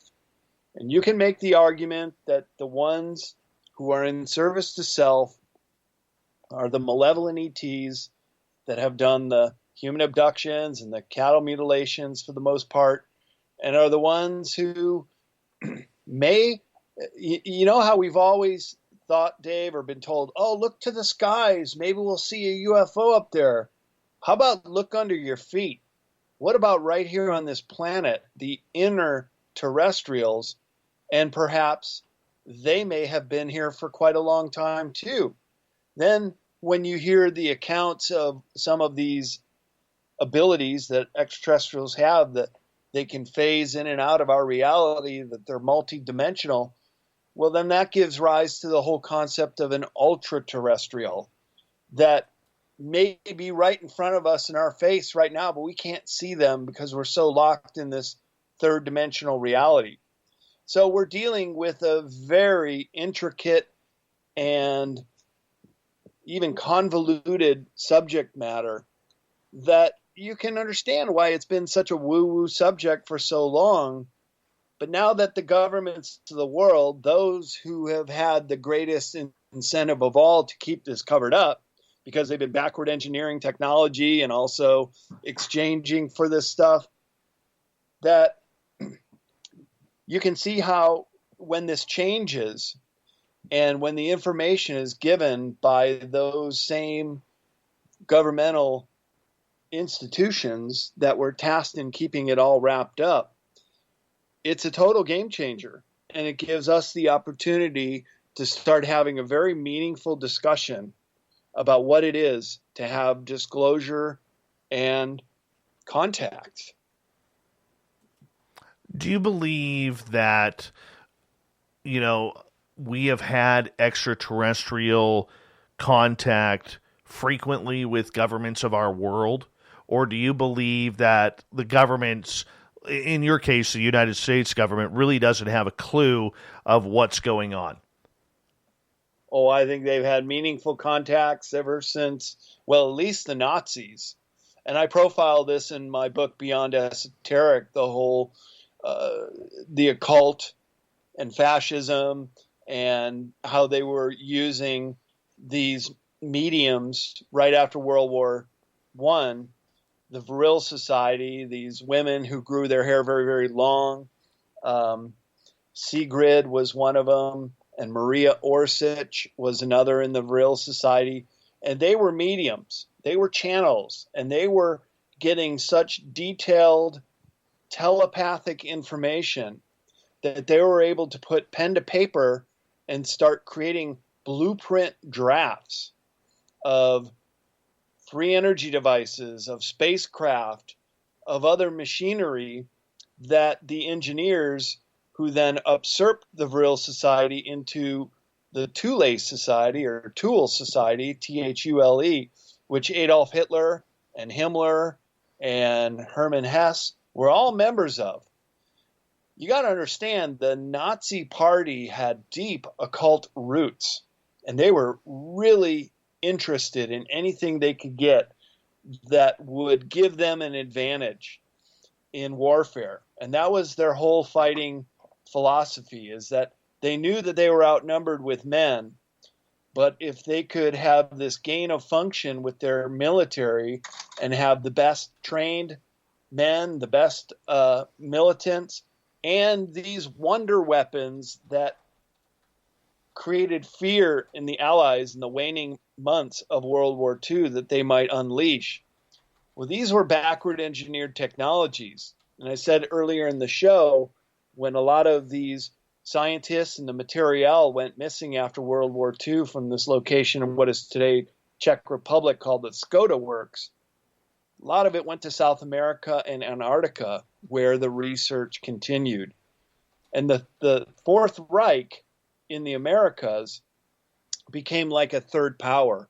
They didn't have a standing army anymore, but they had the intelligence apparatus. And indeed, some of their top spy masters, such as Reinhard Gehlen, well, he came over here to the U.S. to help us set up the CIA and spy on the Soviets. So we were totally infiltrated with this Nazi philosophy following World War II. And Werner von Braun, who was the rocket scientist who was creating the V-1 and V-2 rockets that were raining down on London at the end of the war. I mean, this guy should have been on war crime trials in Nuremberg with some of the others. But instead, he comes here and he helps start NASA. Well, Werner von Braun made several trips to Antarctica. And because they were such high-ranking military and scientists in NASA, they were able to carry attaché cases. And Joseph Farrell outlines this in his book about the Fourth Reich. And so they were keeping things going, and they were communicating amongst themselves. And they became more of an intelligence third power, often fanning the flames of discontent between the two big superpowers, that being the Soviet bloc and the NATO bloc. So this is another aspect of history that has been edited out, and not a whole lot of people can see that they had this grip post-World War II as well, including a lot of very high technology that they had originally extracted through extraterrestrial interactions, starting with the Vril Society and all the way up to the Anunnaki Society, which I profile these groups in my new book, Beyond Esoteric. I want to ask you, because, I mean, for a lot of people, those claims that the Vril had got in touch with the aliens and that whole Nazi scheme with extraterrestrial contact, is there any proof out there, Brad, that states that, or how they got in contact with extraterrestrials, why the Nazi Party, why it kind of went that way? Because, I mean, look, the Nazis, I mean, even saying the word just absolutely, you know, I feel like I got hair in my mouth just having to use that term. But I mean, we seem to give a lot of credit to them that we don't really know. Now, we do know about Project Paperclip, that being true, where the Nazi scientists came over and literally built NASA. I mean, that's very truthful. But when it comes to ET contact, is there any written proof or other proof outside of that to prove the way that we have all been mentioning how it went down? Well, you do have proof in the form of these occult secret societies that came out of Germany post-World War I. And at the time, Germany was a very progressive nation. This is before the Nazi Party, which really only took power in 1933.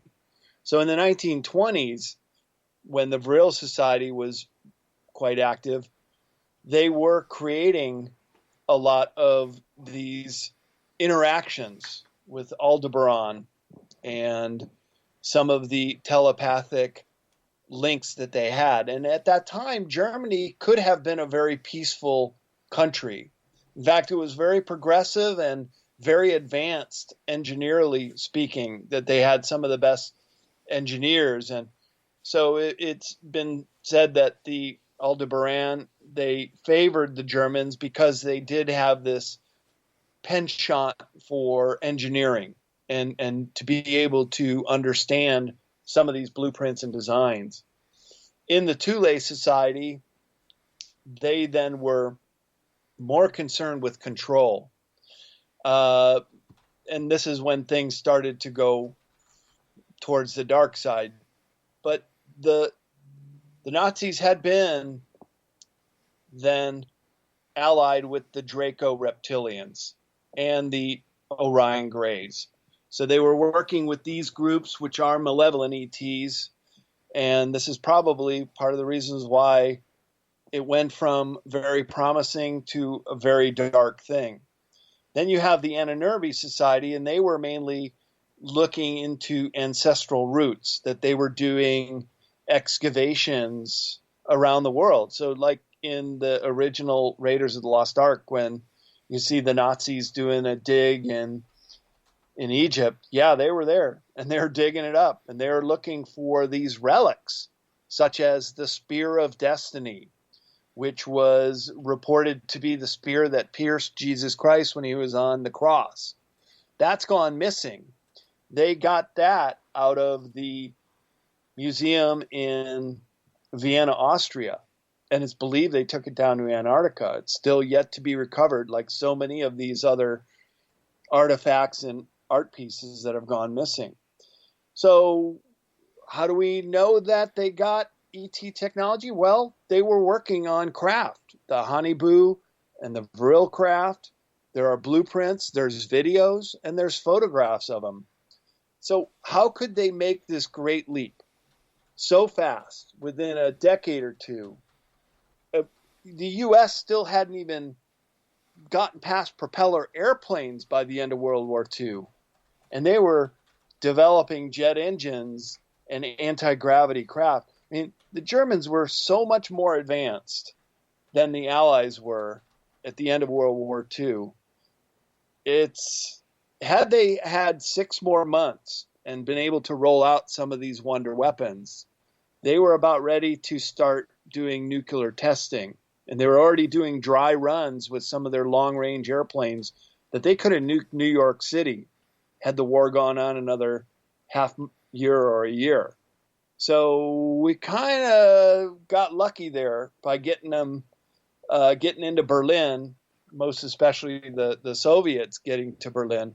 But there were reports of seeing craft over the great tank battle outside of Moscow in 1943, of using them as scout craft, not in battle, but UFO disc-like craft hovering over the great tank battles of Kursk and being there on the spot with many people as witness to these craft being used and also being tested in the Skoda works.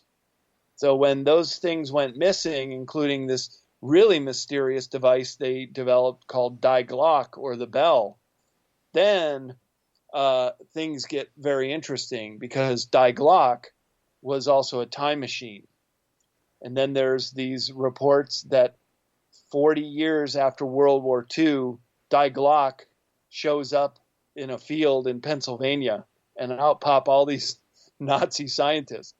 Whether I know that's true or not, I can't verify that, but it's just interesting that Nazi scientists and Nazi officers are often reported as being on craft with gray or reptilian creatures, especially during abductions.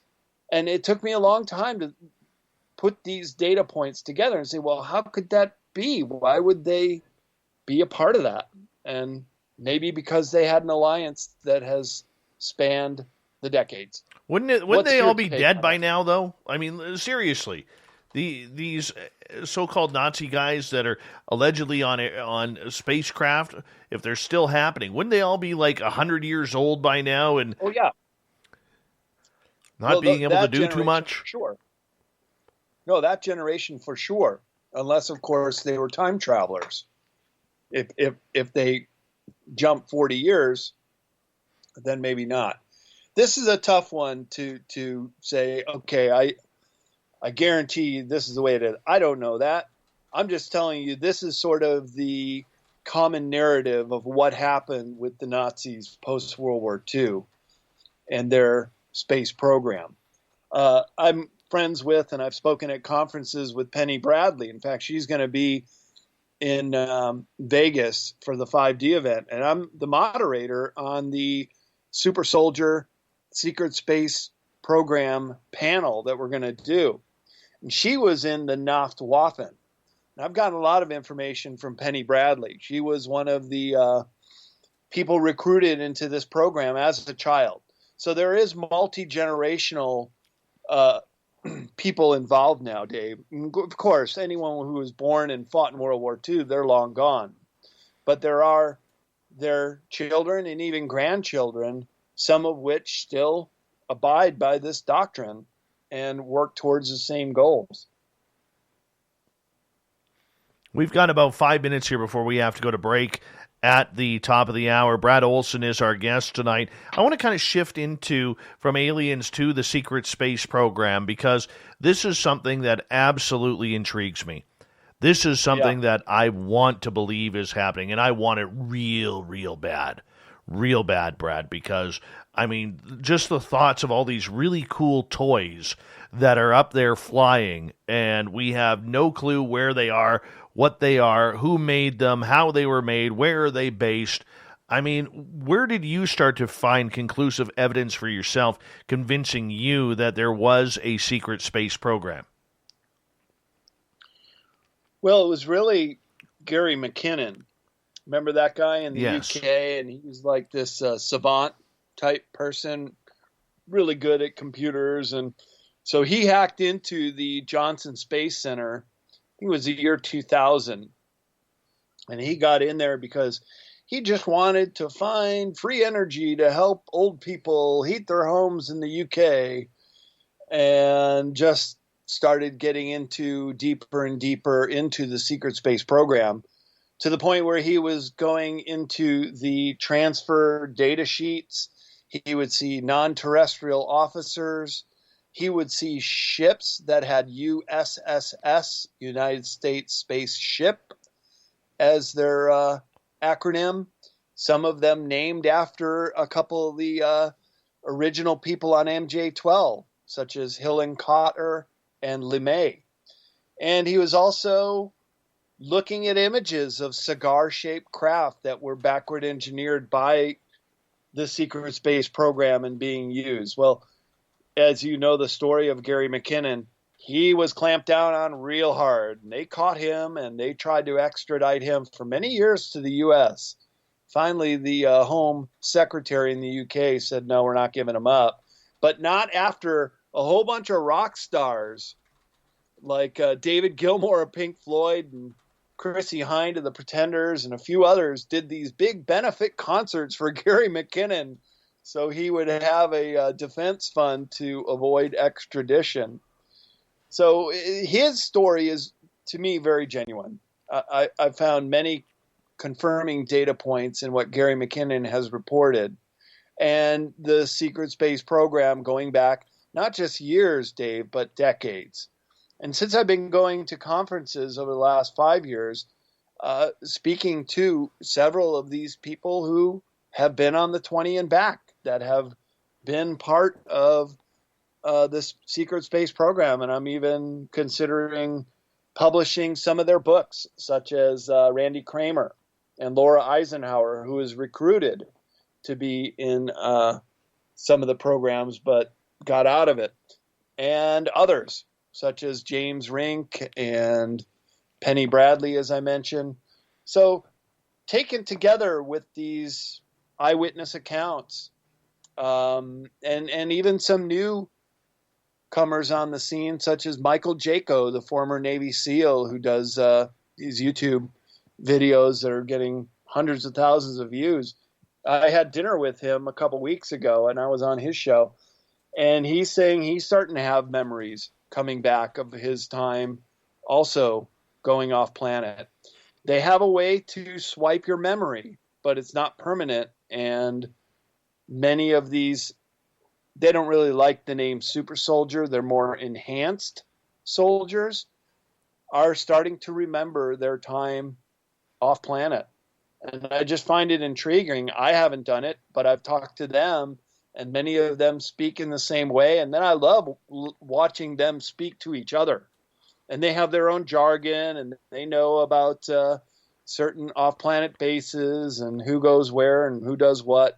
And this, to me, is just fascinating, that this whole world could be existing concurrently with our own. It's really, really big-time peak woo for me on that, man. Peak woo for me. I mean, do you believe then, and maybe I'll get to this part after we get to the break, because I want to continue on this. This could go down a lot of different rabbit holes. But, Brad, how do you take a lot of this, and I say this with all due respect, how do you take a lot of this seriously with Randy Kramer or Laura Eisenhower? Well, how do I take it seriously? I mean, I know these people personally, for one. Some of them don't have anything to sell or to just do but tell their story. And how do I take them seriously? I mean, how do we take any of this seriously, Dave? How do you take UFOs seriously? There are certain things that'll come to your attention that you'll find, hey, that's kind of interesting. That raises an eyebrow. Maybe that lines up with this other person who claims to be in the secret space program says. Good drawback there, my friend. Hold on. We'll be back with Hour 3 of Spaced Out Radio next.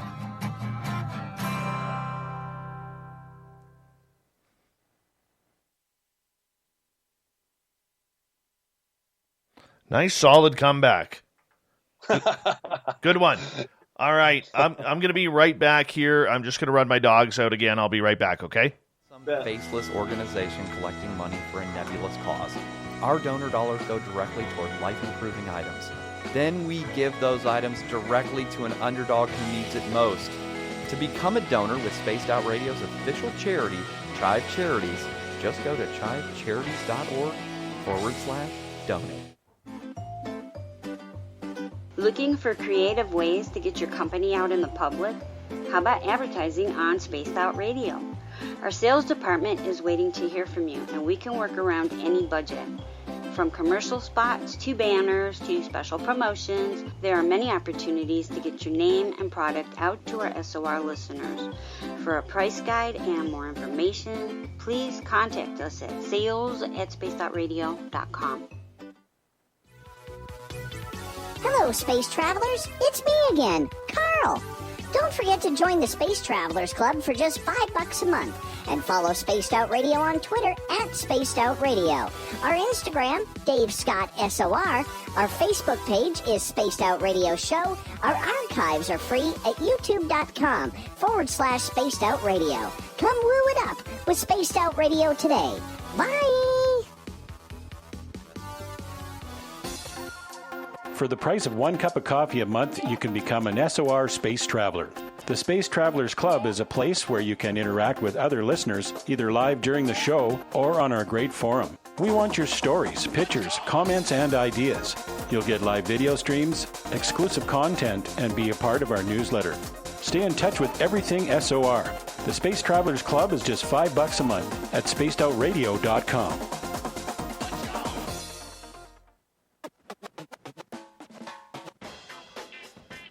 The SOR Vault is open for business, and do we have some cool swag for you to pick up?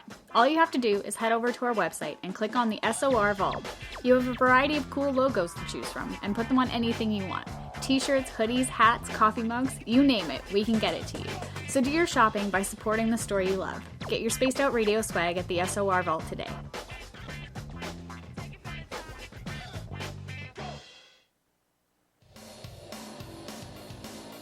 We all know on Spaced Out Radio we love a good beard and mustache, so why not take care of your facial hair with Mighty Moose Beard Oil?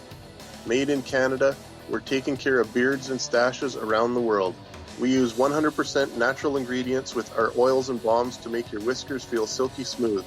Use promo code SOR2019 at mightymoosebeard.com today.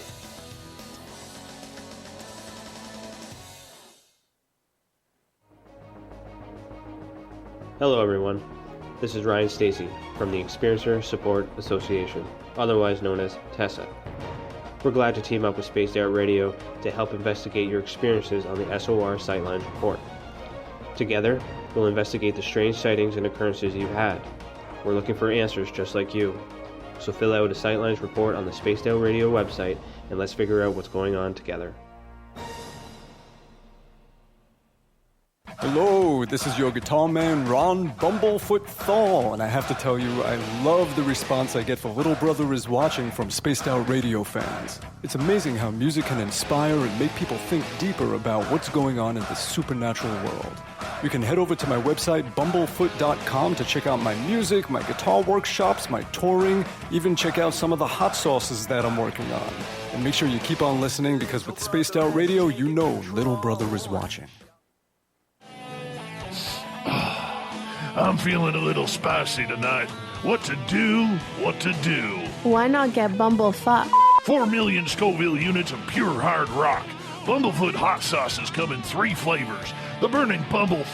Tone it down a bit with Bumblicious and throw the sauce on everything.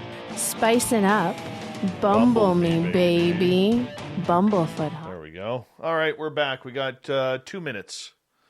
2 minutes.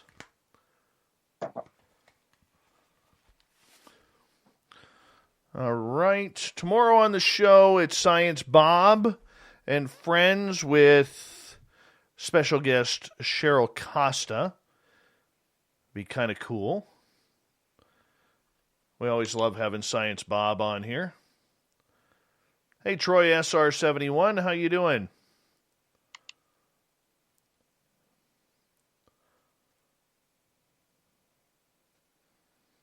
It's down to minus 22 Celsius, which is about, let's see, what's the temperature? About minus 7 Fahrenheit, minus 8 Fahrenheit, and it's cold. I'm not going to lie, it's cold out. And supposed to get to a high tomorrow of about minus 20 with a low of minus 31. Yes, I'm glad my furnace is working. Balmy. Very balmy. Very balmy. You know, the weird part about it is getting sunburnt in this cold. You know, this is so cold, Brad, that when it freezes the air so much that you could have a complete blue sky out and it will still snow. Wow. That's how cold it is. A fun little experiment when it's super, super cold like that is get a glass of hot water. Boiling water. Yeah, and then throw it out in the cold and it just instantly turns to ice. I know, it's awesome. Awesome. All right, my friend, we got like 5 seconds. Thank you to all our super chatters. Give us a thumbs up for the show. Here we go.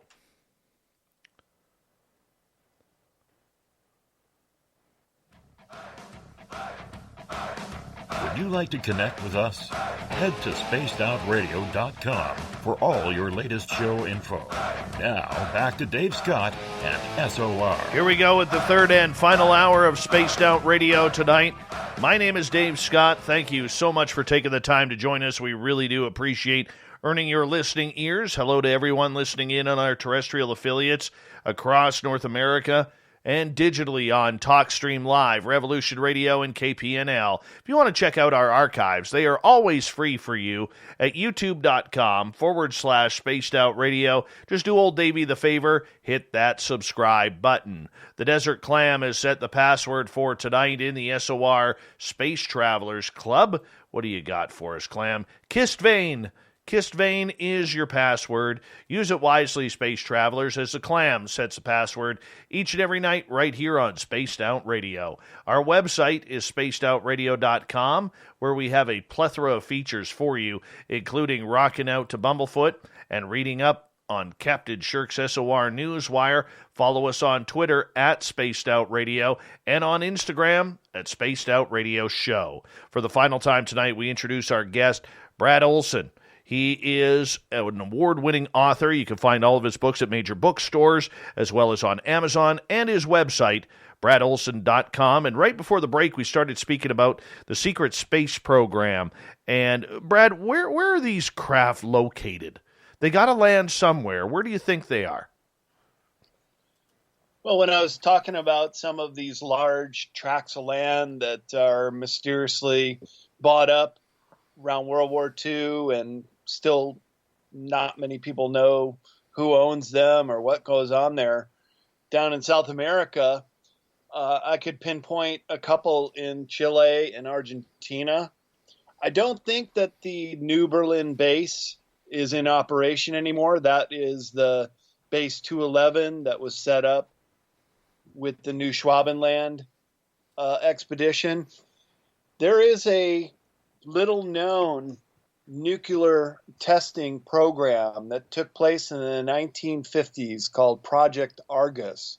I profile it in Beyond Esoteric because the auspices of doing those nuclear tests were part of what's known as Alternative One, that these think tanks thought of these solutions for humanity, that we would blow a hole in the ozone and allow all the pollution to escape. But what they really did was create those holes in the ozone. That was Alternative One, according to the Brookings Institution.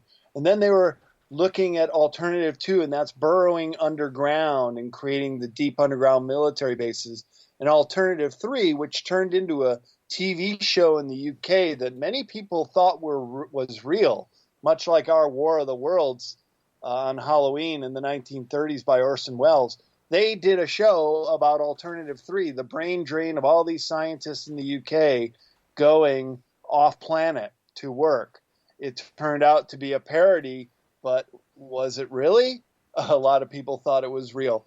So alternative one, which was Project Argus, and is still a top secret operation. A lot of the nuclear tests of the 1950s and beyond, they're all declassified, no real big secret there anymore. But this one still is.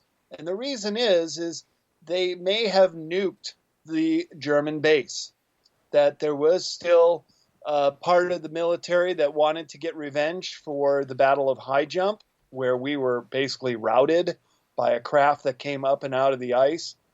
And they nuked the New Schwabenland area. So I don't think that they were there or had their craft there, that all those operations then moved to South America. So when you're asking, where are the craft? Well, here in North America, we have the notorious Area 51, and I've been out there many times, not just around Rachel, Nevada, where we go on Wednesday nights sometimes after I do a conference and hang out to watch the night sky, and you'd be amazed that we do see some activity. But I've also been in towards Area 54, where Charles Hall says that he was stationed and encountered the Tall Whites with an ET base right there in the Nellis Air Force Range. Well, since Area 51 got so much attention, and ever since Bob Lazar was taking people out there to watch the tests on Wednesday night, they've not only taken up the land, the place called Freedom Ridge, they've now made that illegal to go up there, and you could see down over into Area 51. You can't do that anymore. But a lot of the experimental craft, as I understand, has moved to Dugway, Utah, and that's where they're doing their tests to this day. So when you ask where did the craft go, well, they're still around. They just move around sometimes. I'm sure where would Canada? Where do they test? Oh, their craft? that would be up in Cold Lake, Alberta. And the test range there is, I believe, almost larger, if not the same size as Nellis Air Force Range, where Area 51 is located in Nevada. So there is some talk about that, because the more north you go, literally, the less people there are, obviously. You know, I do want to ask you, speaking of less people, but there's a lot of islands off of Alaska where people claim that there are a bunch of strange craft flying around there. Have you heard of anything about these islands in Alaska that are holding on to these potential SSP craft? Yes, along the Aleutian Islands, there are many volcanoes.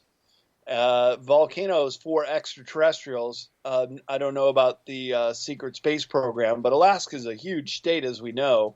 A lot of place to hide technology, especially if you do an underground base. But most UFO sightings occur above or around volcanoes. And there is a legacy base. I call it a legacy base. Some of these older ET bases that are known, and I can name about a half a dozen, including Dulce, New Mexico. There's one in the Aleutian Islands, another in the Solomon Islands, where all kinds of UFO activity has been taking place for decades, along with abductions. And the one in the Solomon Islands, people are absolutely frightened. They see a craft and everybody goes running and hiding because they know sometimes their tribesmates go missing and never come back. So there are places that are known to be extraterrestrial by nature. Another is Mount Shasta and Mount Adams, where I've been up to the Seaseti Ranch with James Gilliland, Dave, and I'll tell you, there's so much activity going in and around that volcanic mountain that it would just make your head spin. Night after night, it goes on. So for any of your listeners who have doubts that there is a lot going on in the sky, go down next summer and check out Seaseti Ranch, or go on a hiking expedition up Mount Adams, and you may change your mind because you'll have firsthand knowledge of seeing this stuff. And there is supposed to be base in Yukon Territory up in Canada, where some of the extraterrestrials that inhabit Mount Shasta, called Telos, have also established a base in the Yukon Territory. I'm going to be in the upcoming episode on Ancient Aliens about Mount Shasta, talking about Telos. I've climbed Mount Shasta. I've been there. I was there last summer for a conference, and we saw lights up on that mountain. And this was where I had my very first UFO sightings, was over Crater Lake in Oregon, Southern Oregon, and then the exact same phenomenon over Mount Shasta only a few minutes later in 1997. And that kind of set me on this track, Dave.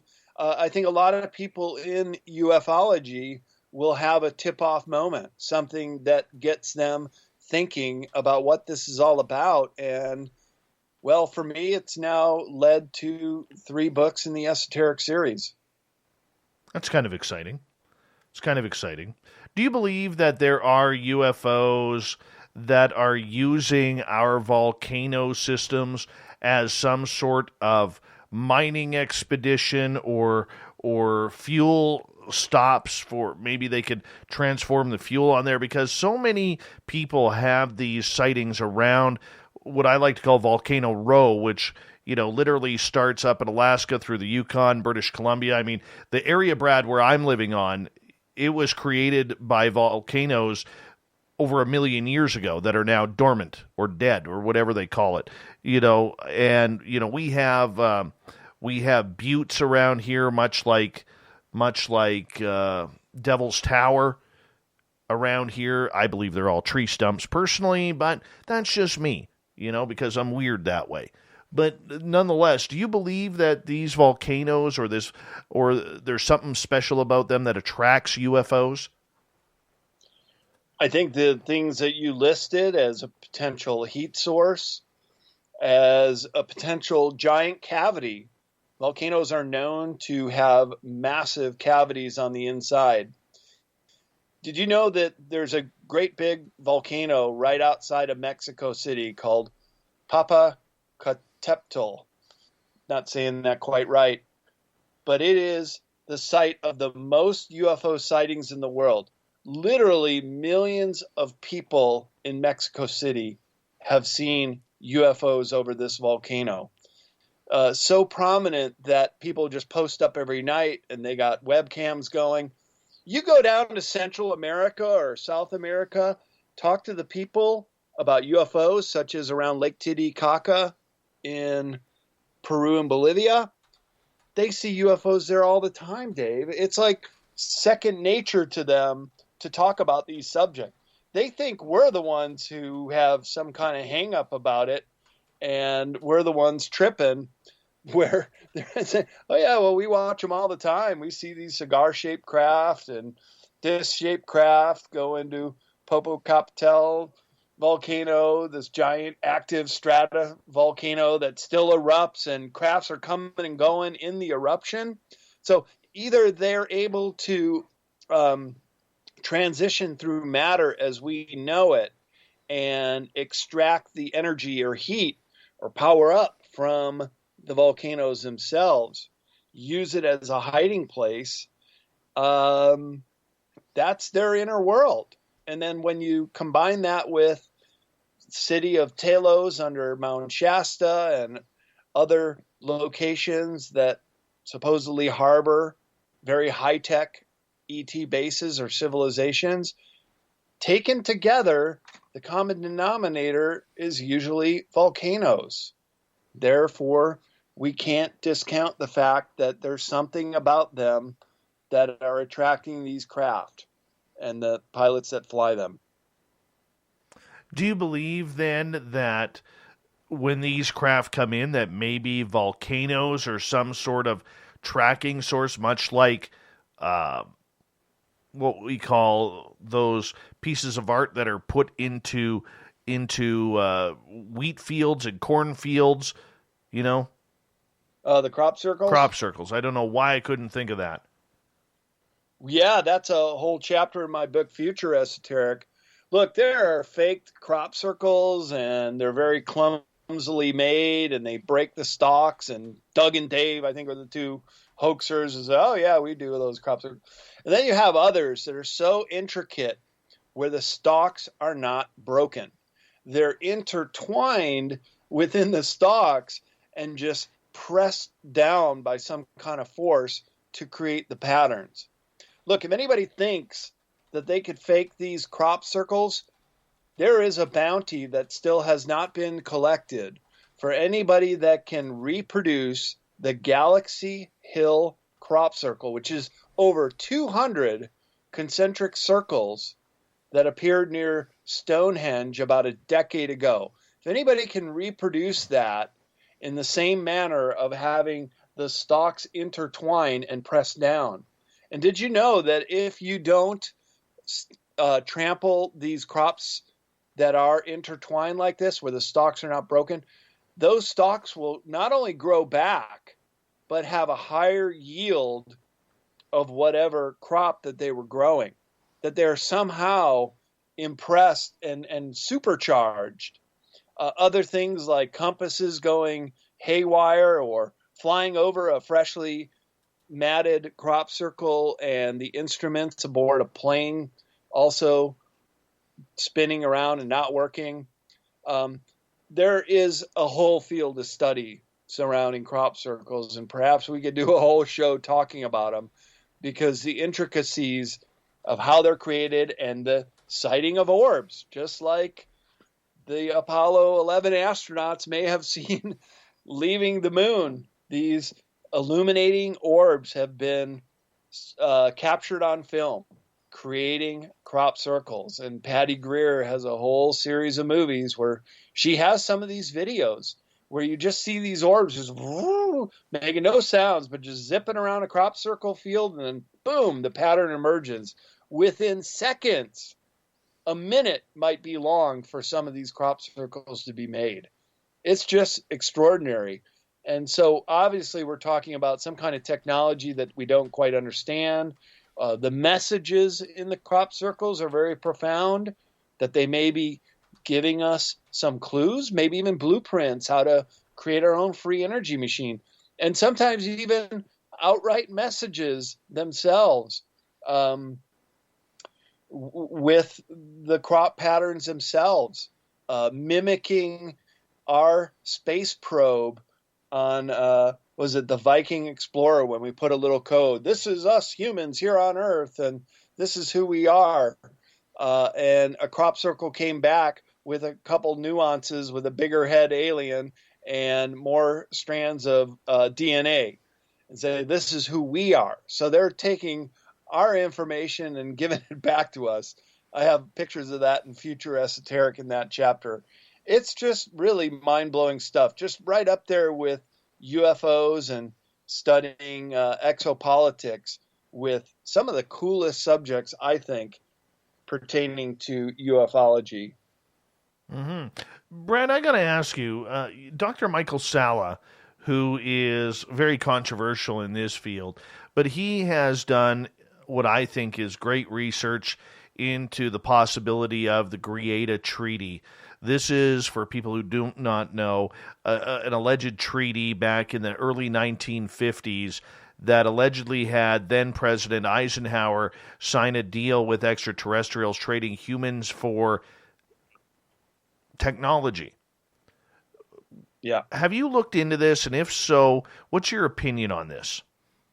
Oh, I sure have looked into it, and it's in my new book, Beyond Esoteric, and I know Dr. Salla very well. He's a colleague of mine. He even wrote a blurb for Beyond Esoteric, and we trade information, most especially about Antarctica.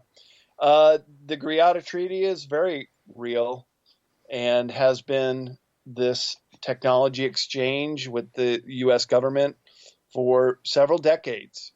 And on the cover of my book, Beyond Esoteric, I have a illustration of the yellow cube, which is this device which can look at the past with very exact clarity, maybe tied into the Akashic records as a way of tapping into the history as we know it. And this was demonstrated in front of the generals in 1964 in this technology exchange. So I'm really glad that Michael Salla has got into this, because there is quite a bit of evidence that this Greada Treaty is every decade on the fourth year of the decade, 64, 74, 84, 94. And each time it's another exchange of technology for them being able to abduct humans, do the cattle mutilations without us really having any repercussions fighting back, which is totally wrong. I do believe that the Greada Treaty is null and void because the people of Earth are unaware of it. It's been used without our agreement. So they're breaking the whole notion of free will, that people would be abducted to do this. And so you got to ask, what were these technology exchanges all about? And this is when we get into backward engineering, taking devices and having our scientists try to take them apart, put them back together again, and then knowing how the science works and then utilizing it in our own craft. And so this is what many of the secret space program crafts were predicated on, these designs that were backward engineered by our scientists, many of which operate out of Los Alamos in New Mexico, which also has a massive underground base there too. In fact, there's only one sign in English in Dulce, New Mexico underground base, and it says to Los Alamos, where they have the Mach 2 underground trains that connect this whole network of DUMBs. And that's another fact that a lot of people don't know, is that these underground bases were built during the continuity of government in the Cold War era, and they just kept going and going and going. And they have these boring machines, it's called subterranes, rhymes with submarine, but they're nuclear powered, so they can literally vitrify the rock. They can burn it so hot as these things are moving along like a mole underground, but they produce no tailing mounds because they can literally vaporize the rock and mud and stone that they encounter and turn it into a glassy coating around the tube that they create. There are many stories, even up here in Northern California where I'm at, and I went to check out the one in Napa Valley up at the top of Oakville Grade, and I found where they entered with a subterrane, and it went in. There was reports of it coming through. I mean, these machines are massive. They're like 10 stories tall, and they had to take it up Oakville Grade Road, and it went in, Dave, and it never came out. And this is the story I've heard about the creation of a lot of these DUMBs. They'll go in and they just keep boring and boring, and they are nuclear powered, so they don't need to refuel and they don't have any debris coming out after it. Amazing. So it all kind of ties in a roundabout way, but there are similarities. Brad, we have about 40 seconds left with you tonight. Thank you for coming on the show. Let everybody know where they can find your books and more information on you. Sure, yeah. To check out my books and also to get a signed copy, go to cccpublishing.com. That's 3 C's and publishing, one word. You can also find out more about me and various projects I work on at bradolsen.com. And also I have a YouTube channel, CCC Publishing, and Esoteric Series, with a lot of the videos and the audiobook chapters that I produced when I was reading Modern Esoteric and Future Esoteric. And the new book, Beyond Esoteric, has just come out. You mentioned pick it up at a local bookstore. They can order it for you, or one of the big retailers. But we're trying to promote small bookstores, or I don't blame you. Come to our CCC Publishing website and pick up a copy. Don't blame you. Brad, thank you so much for coming on Spaced Out Radio. It's just a pleasure to have you back. We'll do it again soon. Coming up next, we're going to check the Magic 8 Ball. We're going to get to the news wire and the thought of the day. Stay tuned. A jam-packed final half hour of the show coming up next.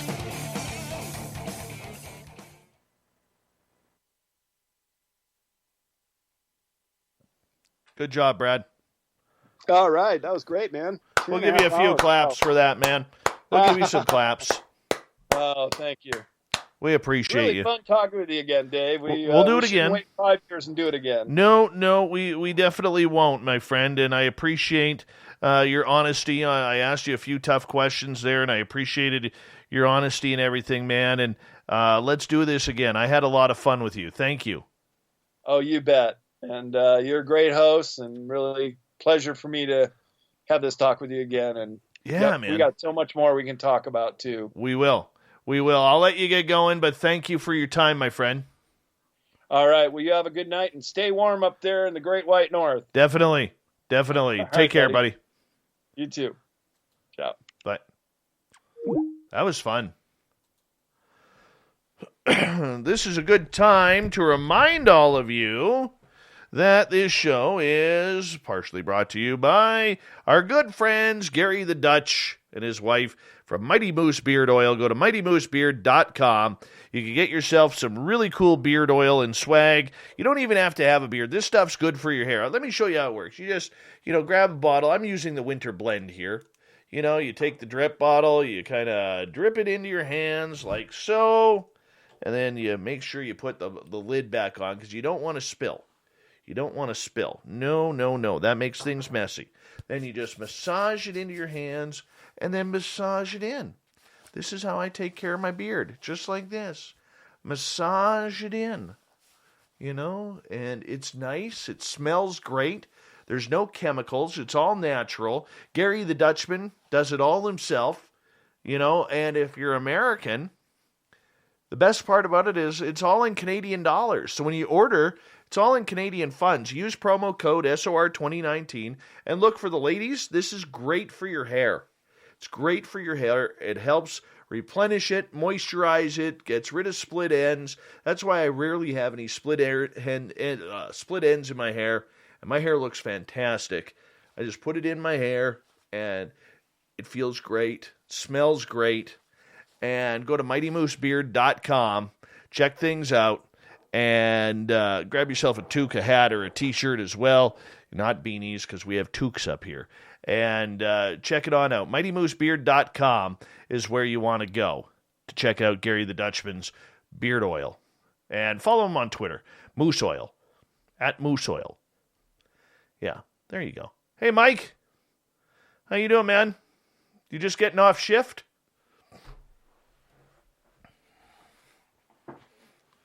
Where's little Marky Spender?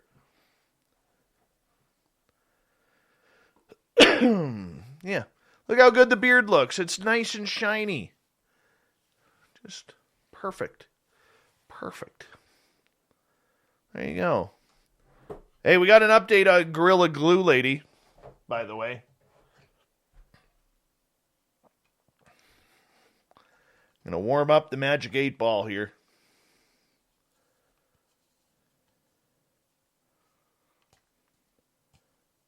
Get your questions ready for the Magic 8 Ball.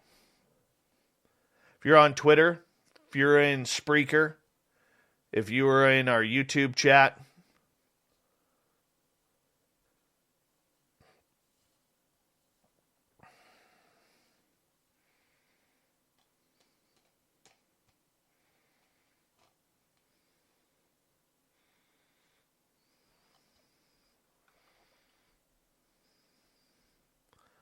lubricated cooter gravel. Woo, it might.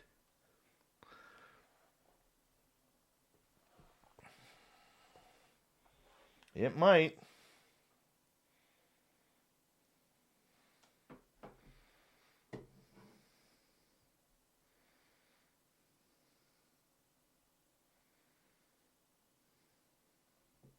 Raul, so negative.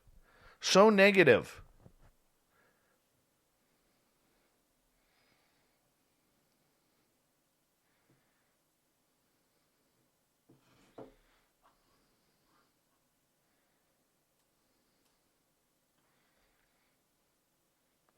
Quite affordable.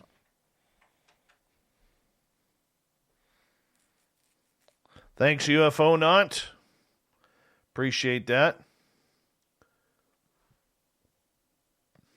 No, Dave will never coach youth hockey again.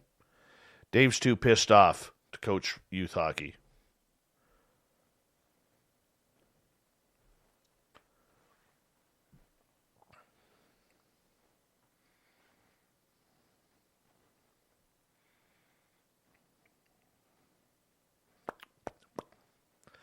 Four seconds.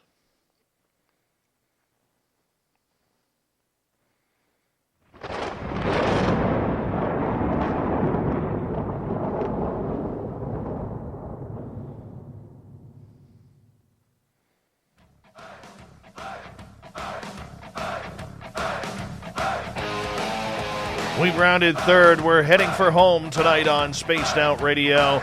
I am your host, Dave Scott. Thank you so much for joining us tonight. Want to remind you that if you've missed most of this show or others, check out our free archives by going to youtube.com/Spaced Out Radio. Do old Davey the favor, hit that subscribe button. Our website is spacedoutradio.com, where we have a plethora of features for you, including rocking out to Bumblefoot and reading up on Captain Shirk's SOR Newswire. Follow us on Twitter at Spaced Out Radio and on Instagram at Spaced Out Radio Show. Now, normally we try and do a few little new features here. We're going to start a new feature here tonight called the Magic 8-Ball. So in my hand, I have the Psychic Magic 8-Ball in my hand. And what we're going to do is we're going to ask this Magic 8-Ball some questions. We want to know what's the weird, what's the strange. I mean, this is so new, I don't even have a theme song for it yet because we're still in the rough edges of testing this Magic 8-Ball out. How accurate is it? So if you're in one of our chat rooms or on Twitter at #SpacedOutRadio and you want a question from the Magic 8-Ball, ask away because we're going to get into this. It has to be about woo, anything woo, and we're going to try and figure this out. So my first question to the Magic 8-Ball tonight is this. Can we trust Luis Elizondo that he is telling us the truth about UFOs? Because Luis has been going on a lot of podcasts, UFO channels, doing a lot of interviews lately, and he's been gracious enough with his time for a lot of us. And he'll be on this show on February 23rd. But the big thing is, will we be able to trust that he's going to help bring a proper disclosure to us? We need to know. We need to know. So we're going to shake up the Magic 8-Ball here. Oh, let's see what it has to say. And Magic 8-Ball, is Luis Elizondo going to help bring a proper disclosure to the UFO world and the world in general? Let's see what the Magic 8-Ball says. Here we go. All right, Magic 8-Ball says, levels are positive, people.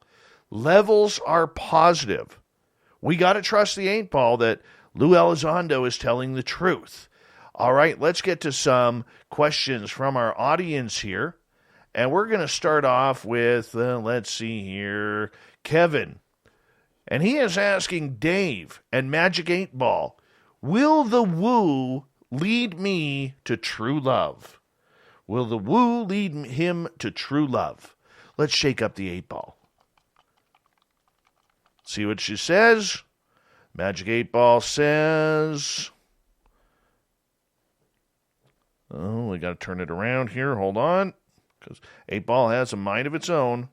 Oh, it's right on the cusp here. It's not wanting to give us an answer. There it is. Signs point to yes, Kevin. Signs point to yes. Your love life is going to be filled with woo in the near future. Thank you for your question. Let's get to another question from our audience here. Let's see here. Where are we? Questions are piling on in. And let's see. Troy is asking, will aliens secretly open an all-you-can-eat humans joint in Canada in 2021? My goodness, Troy. I don't want to be a part of that restaurant because I'm a meal. That's why I don't go in the ocean. I don't want to get eaten by aliens. Why would anybody want to get eaten by aliens? And I really think that alien cannibalism would be illegal. But we're going to ask the Magic 8 Ball here, will aliens secretly open an all-you-can-eat human joint in Canada in 2021? I think we're on the menu. What does the Magic 8 Ball say? Oh, it's not very descriptive on this one. It says, ask again later. Ask again later. All right, we continue on here. Fast Hemi has a question. Will UFOs reveal themselves? Ooh, that's a good question. Very good question. Will UFOs reveal themselves? Do we want them to reveal themselves? I mean, this is something that could be very, very intriguing if they do, because something or somehow, something has got to be flying them. Will UFOs reveal themselves? Magic 8 Ball, what is your answer for us as we shake it up here? Let's get an answer here. And we have all clear. I would say that's positive, that we're going to be on the way to these UFOs showing themselves off a little bit more. Let's go over to Twitter here. Derek, who loves his woo, I think he has the record for the most peak woo t-shirts that we have ever sold. Will Dave ever eat breakfast for dinner? I don't need the Magic 8 Ball to confirm for me this answer, which is going to be no. Magic 8 Ball, will Dave ever eat breakfast for dinner? Answer is, oh no. Oh no, this is so wrong. Intel looks good. Oh, this thing's broken. This thing's a liar. That's terrible. Can't trust the 8 Ball. Well, I'm sure we can on most of it, but it's definitely wrong on that one, because there is no way I'm eating breakfast for dinner. At all. At all. Just won't do it. Will not do it. All right. Let's get to another question here as we look to shake things up with the Magic 8 Ball. Putting our energy into it. We want positive answers, not breakfast for dinner type answers. Big Fat Creep is asking, do aliens believe in time? As our show starts to wind down. We do. Lord knows radio does. But do aliens believe in time? Let's get an answer here. Signs point to yes. Signs point to yes. I wonder if they're on our timeline or the Gregorian timeline. That's a big question. We got to figure that one out. Maybe another question for another day. Let's go over to Sovereign, who wants to ask the Magic 8 Ball. God, we need some theme music for this. Definitely need some theme music for the background. And he is asking, what good is disclosure if most human minds are warped on drugs? Well, I can't ask the Magic 8 Ball that. It's got to be like a yes-no question. So if you could rephrase that, we will get it in there. All right, Vinster is asking, will Corrence the booking guy's cats kill him in his sleep? Will Corrence the booking guy's cats kill him in his sleep? I hope not, because that puts a lot more work on my shoulders. What's the Magic 8 Ball say? Hold on. Magic 8 Ball says, no answer. You don't want to answer that, Magic 8 Ball? Let's give it a shake again. Oh, thank goodness. My sources say no. My sources say no. Oh, that's good. That's good. We're going to take a couple more questions here before we got to get to the SOR News Wire. And let's scroll on down here. Let's see here. Corrence is asking, will Dave take down his Coldplay posters that he has up in his bathroom if any of us come to his house? There are no Coldplay posters here, man. Come on. That's not even nice. Not even nice. Where do you get that from? Another question from Corns. Is Dave going to watch another soccer marathon like he did last weekend? See, that's fake news right there. That's fake news. There's no Coldplay posters. There's no soccer, and I do not drive a Prius. Definitely do not. All right, John is asking, will there ever be a time when Dave has to shave his beard? Let's ask the Magic 8 Ball. Am I going to shave my beard soon? Yes or no? The answer is... Come on, give me an answer. Oh, it could be yes, could be no. Come on. Out of fuel. We'll have to try later. See, even the Magic 8 Ball cannot predict when I'm going to shave my beard. Cannot even predict it. Let's see here. All right. Coldplay posters. Come on. All right, Sovereign is asking, are kangaroos portal hopping or are they being transported around by UFOs? Portal hopping? Yes or no?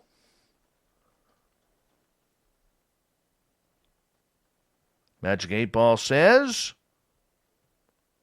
if it wants to give me an answer, as I see it, yes. So kangaroos are officially being transported by aliens on UFOs through portals, courtesy of the Magic 8 Ball.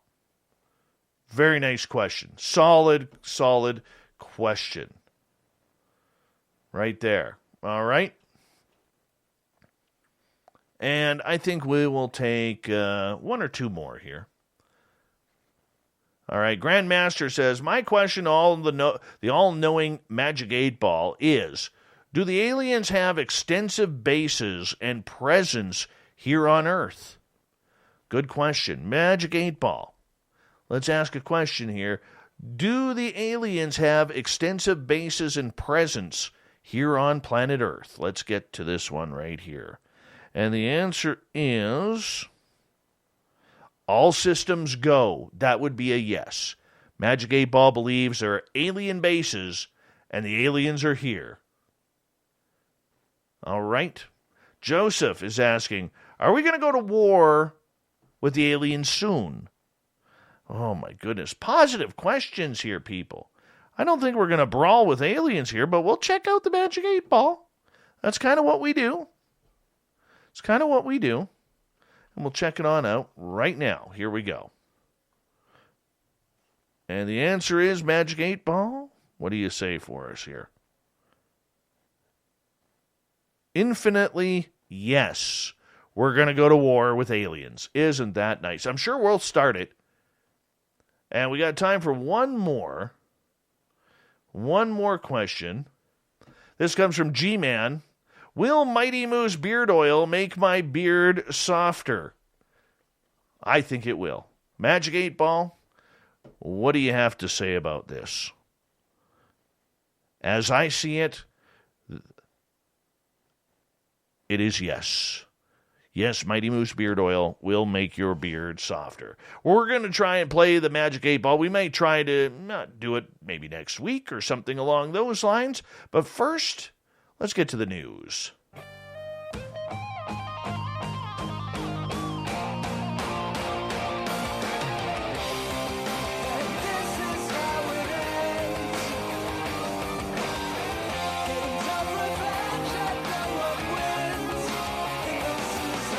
The news is always changing, which is why we bring you the SOR News Wire at the back end of every show, where we get to the weird, the strange, the wacky, and sometimes the odd. Hey, guess what? If you're Canadian, you're loving this. A group of players attempting the Guinness World Record for the world's longest hockey game said they are contending with temperatures of minus 58 degrees Celsius. Yes, the participants in the world's longest hockey game in Strathcona County, Alberta, said they began February 4th and are aiming to play until 6 a.m. on the 15th, when the game will have lasted 252 consecutive hours. The players say the extreme cold has added an extra challenge to the already demanding test of endurance. The first shot I took, my goalie stick just exploded. Other than that, we've gone through a dozen pucks. They keep shattering. There's shrapnel of pucks all over the place, said Andrew Buchanan, Buchanan. He said that the players have also found the furnaces in their trailers are breaking down due to the extreme cold. The players, who each take to the ice for 6 to 8 hour shifts before resting, are aimed to raise about $1.2 million for cancer research. Cancer is our number one killer in the fire service, so I'm here in honor of a few friends that have recently passed away, Buchanan stated. It's time to make a change, so that's why I'm here. The cold is nothing. What our coworkers go through is way worse than this. Now, this was funny. When Judge Roy Ferguson opened up virtual proceedings of the 394th Judicial District Court in Texas on Zoom, he was not expecting to see 2 lawyers and a kitten. The cute blue-eyed cat in the bottom right corner of the video was actually County Attorney Ron Ponton, covered by a filter. Ponton said his assistant was trying to fix the settings. He says, "I'm here. I'm live. I'm not a cat." "I could see that," said the judge. As the video went viral on social media, Ferguson wrote in a tweet, "Important Zoom tip. If a child used your computer before you join a virtual hearing, check the Zoom video options to be sure the filters are off." Now, the 69-year-old Ponton says that he was not sure how the filter appeared. "I logged into my secretary's computer to appear at this hearing via Zoom, and when everybody's ready, the judge calls the case, and everybody's face is supposed to pop up on Zoom. And everybody's face popped up except mine. Mine was a cat." The judge helped remove the filter after, and the hearing proceeded. He explained Judge Ferguson called it a fun moment. "Everyone involved handled it with dignity, and the filtered lawyer showed incredible grace," he said. All right. Now, remember we told you the other night about the lady with the Gorilla Glue hair? Well, the plot has thickened for Tessica Brown. She used super glue to set her hair because she ran out of hairspray and is looking at suing the product's manufacturer now.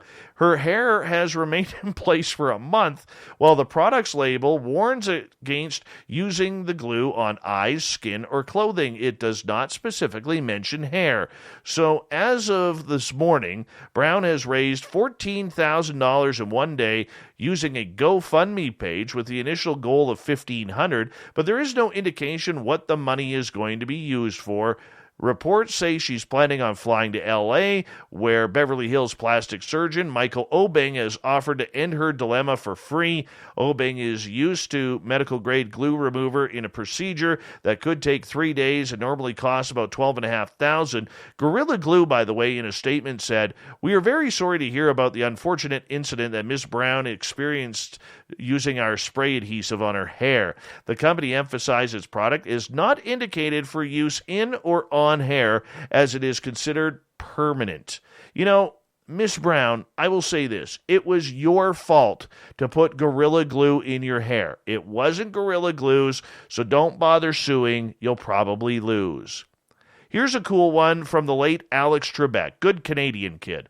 14 suits, 58 dress shirts, 300 neckties, and various other items of clothing that once belonged to Trebek have been donated by the show and the Trebek family to the Doe Fund, an organization that provides paid work, housing, vocational training, continuing education, and comprehensive social services to underdeserved Americans with histories of addiction, homelessness, and incarceration.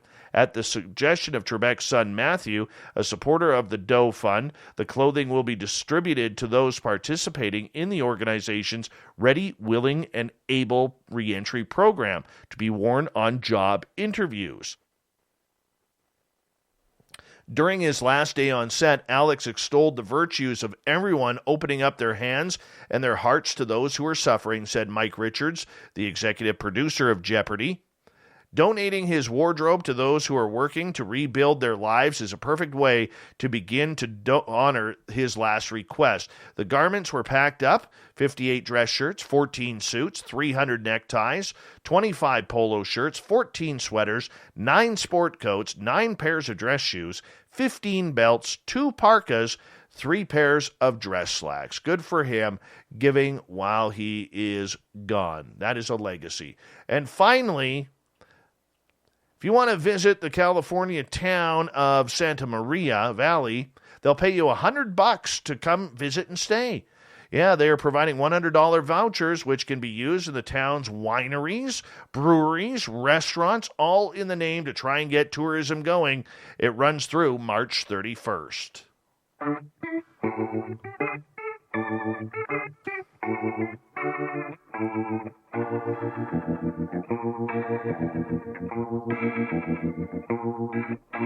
Thought of the Day happens every night at this time, where we ask a question on Facebook and Twitter, then read your responses on the air because we love the audience participation around here. Today's Thought of the Day is as followed. What's your thoughts of us humans living on a prison planet? Anna. They're much nicer to us than we are to prisoners, if so. Much more like a nursery, maybe an isolation area in the nursery for the naughty kids who haven't learned not to hit or bite yet. Marty, fear-based nonsense. Mark, more like a zoo. We tranquilize animals and lock them away. E.T. may be doing the same with us. Sometimes we let them go, sometimes we don't. Joseph, we did it with Australia, so who's to say someone wouldn't do it to us on a larger planetary scale? Anthony, my grandfather truly believed we were the Australia of our corner of the Milky Way. He said that explains all the different races and genetic variations. We used to debate for hours before his passing in 2009 about all things paranormal. Canadian Joe, I don't know about Prison Planet, but we are living in a feudal system. Uriah, how bad is the lockdown in Canada? Is the whole country locked down? Are you allowed to go anywhere? Doctor, church, grocery store, walk in the park? Little Richie G gets the final word on this tonight. He says, I'm not married, so I can't answer. Owie! Thank you for everyone participating in the abbreviated Thought of the Day. Thank you to Captain Shirk for the abbreviated SOR Newswire. And, of course, everybody playing part in the Magic 8-Ball segment that we tested out tonight. Brad Olsen as well, for being just a wonderful guest. Go to his website, bradolsen.com. We got Mr. Ron Bumblefoot Thal rocking in the background with Little Brother is Watching. Bumblefoot is the official music of Spaced Out Radio, rocking us in and out of every single show. Get your horns up for the guitar god himself. Special thanks to everybody listening in at home, at work, in your cars, wherever you may be. Thank you to everyone participating in our chat rooms tonight on Spreaker, YouTube, LGAB, Revolution Radio, Facebook, the Space Travelers Club, and all the snarkers and snarkettes visiting us on Twitter at #SpacedOutRadio.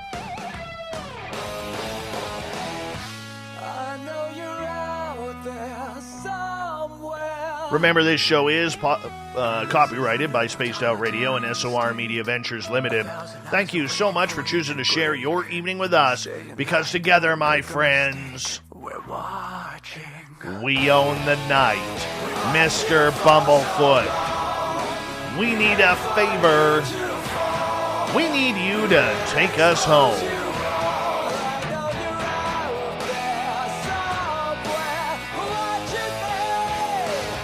Yes, the Woo train has docked for the night, but soon, my friends, we shall ride again. Your seats are always available. Your tickets never expire. And if you want to bring a friend, yes, we've got room for them too. Good night.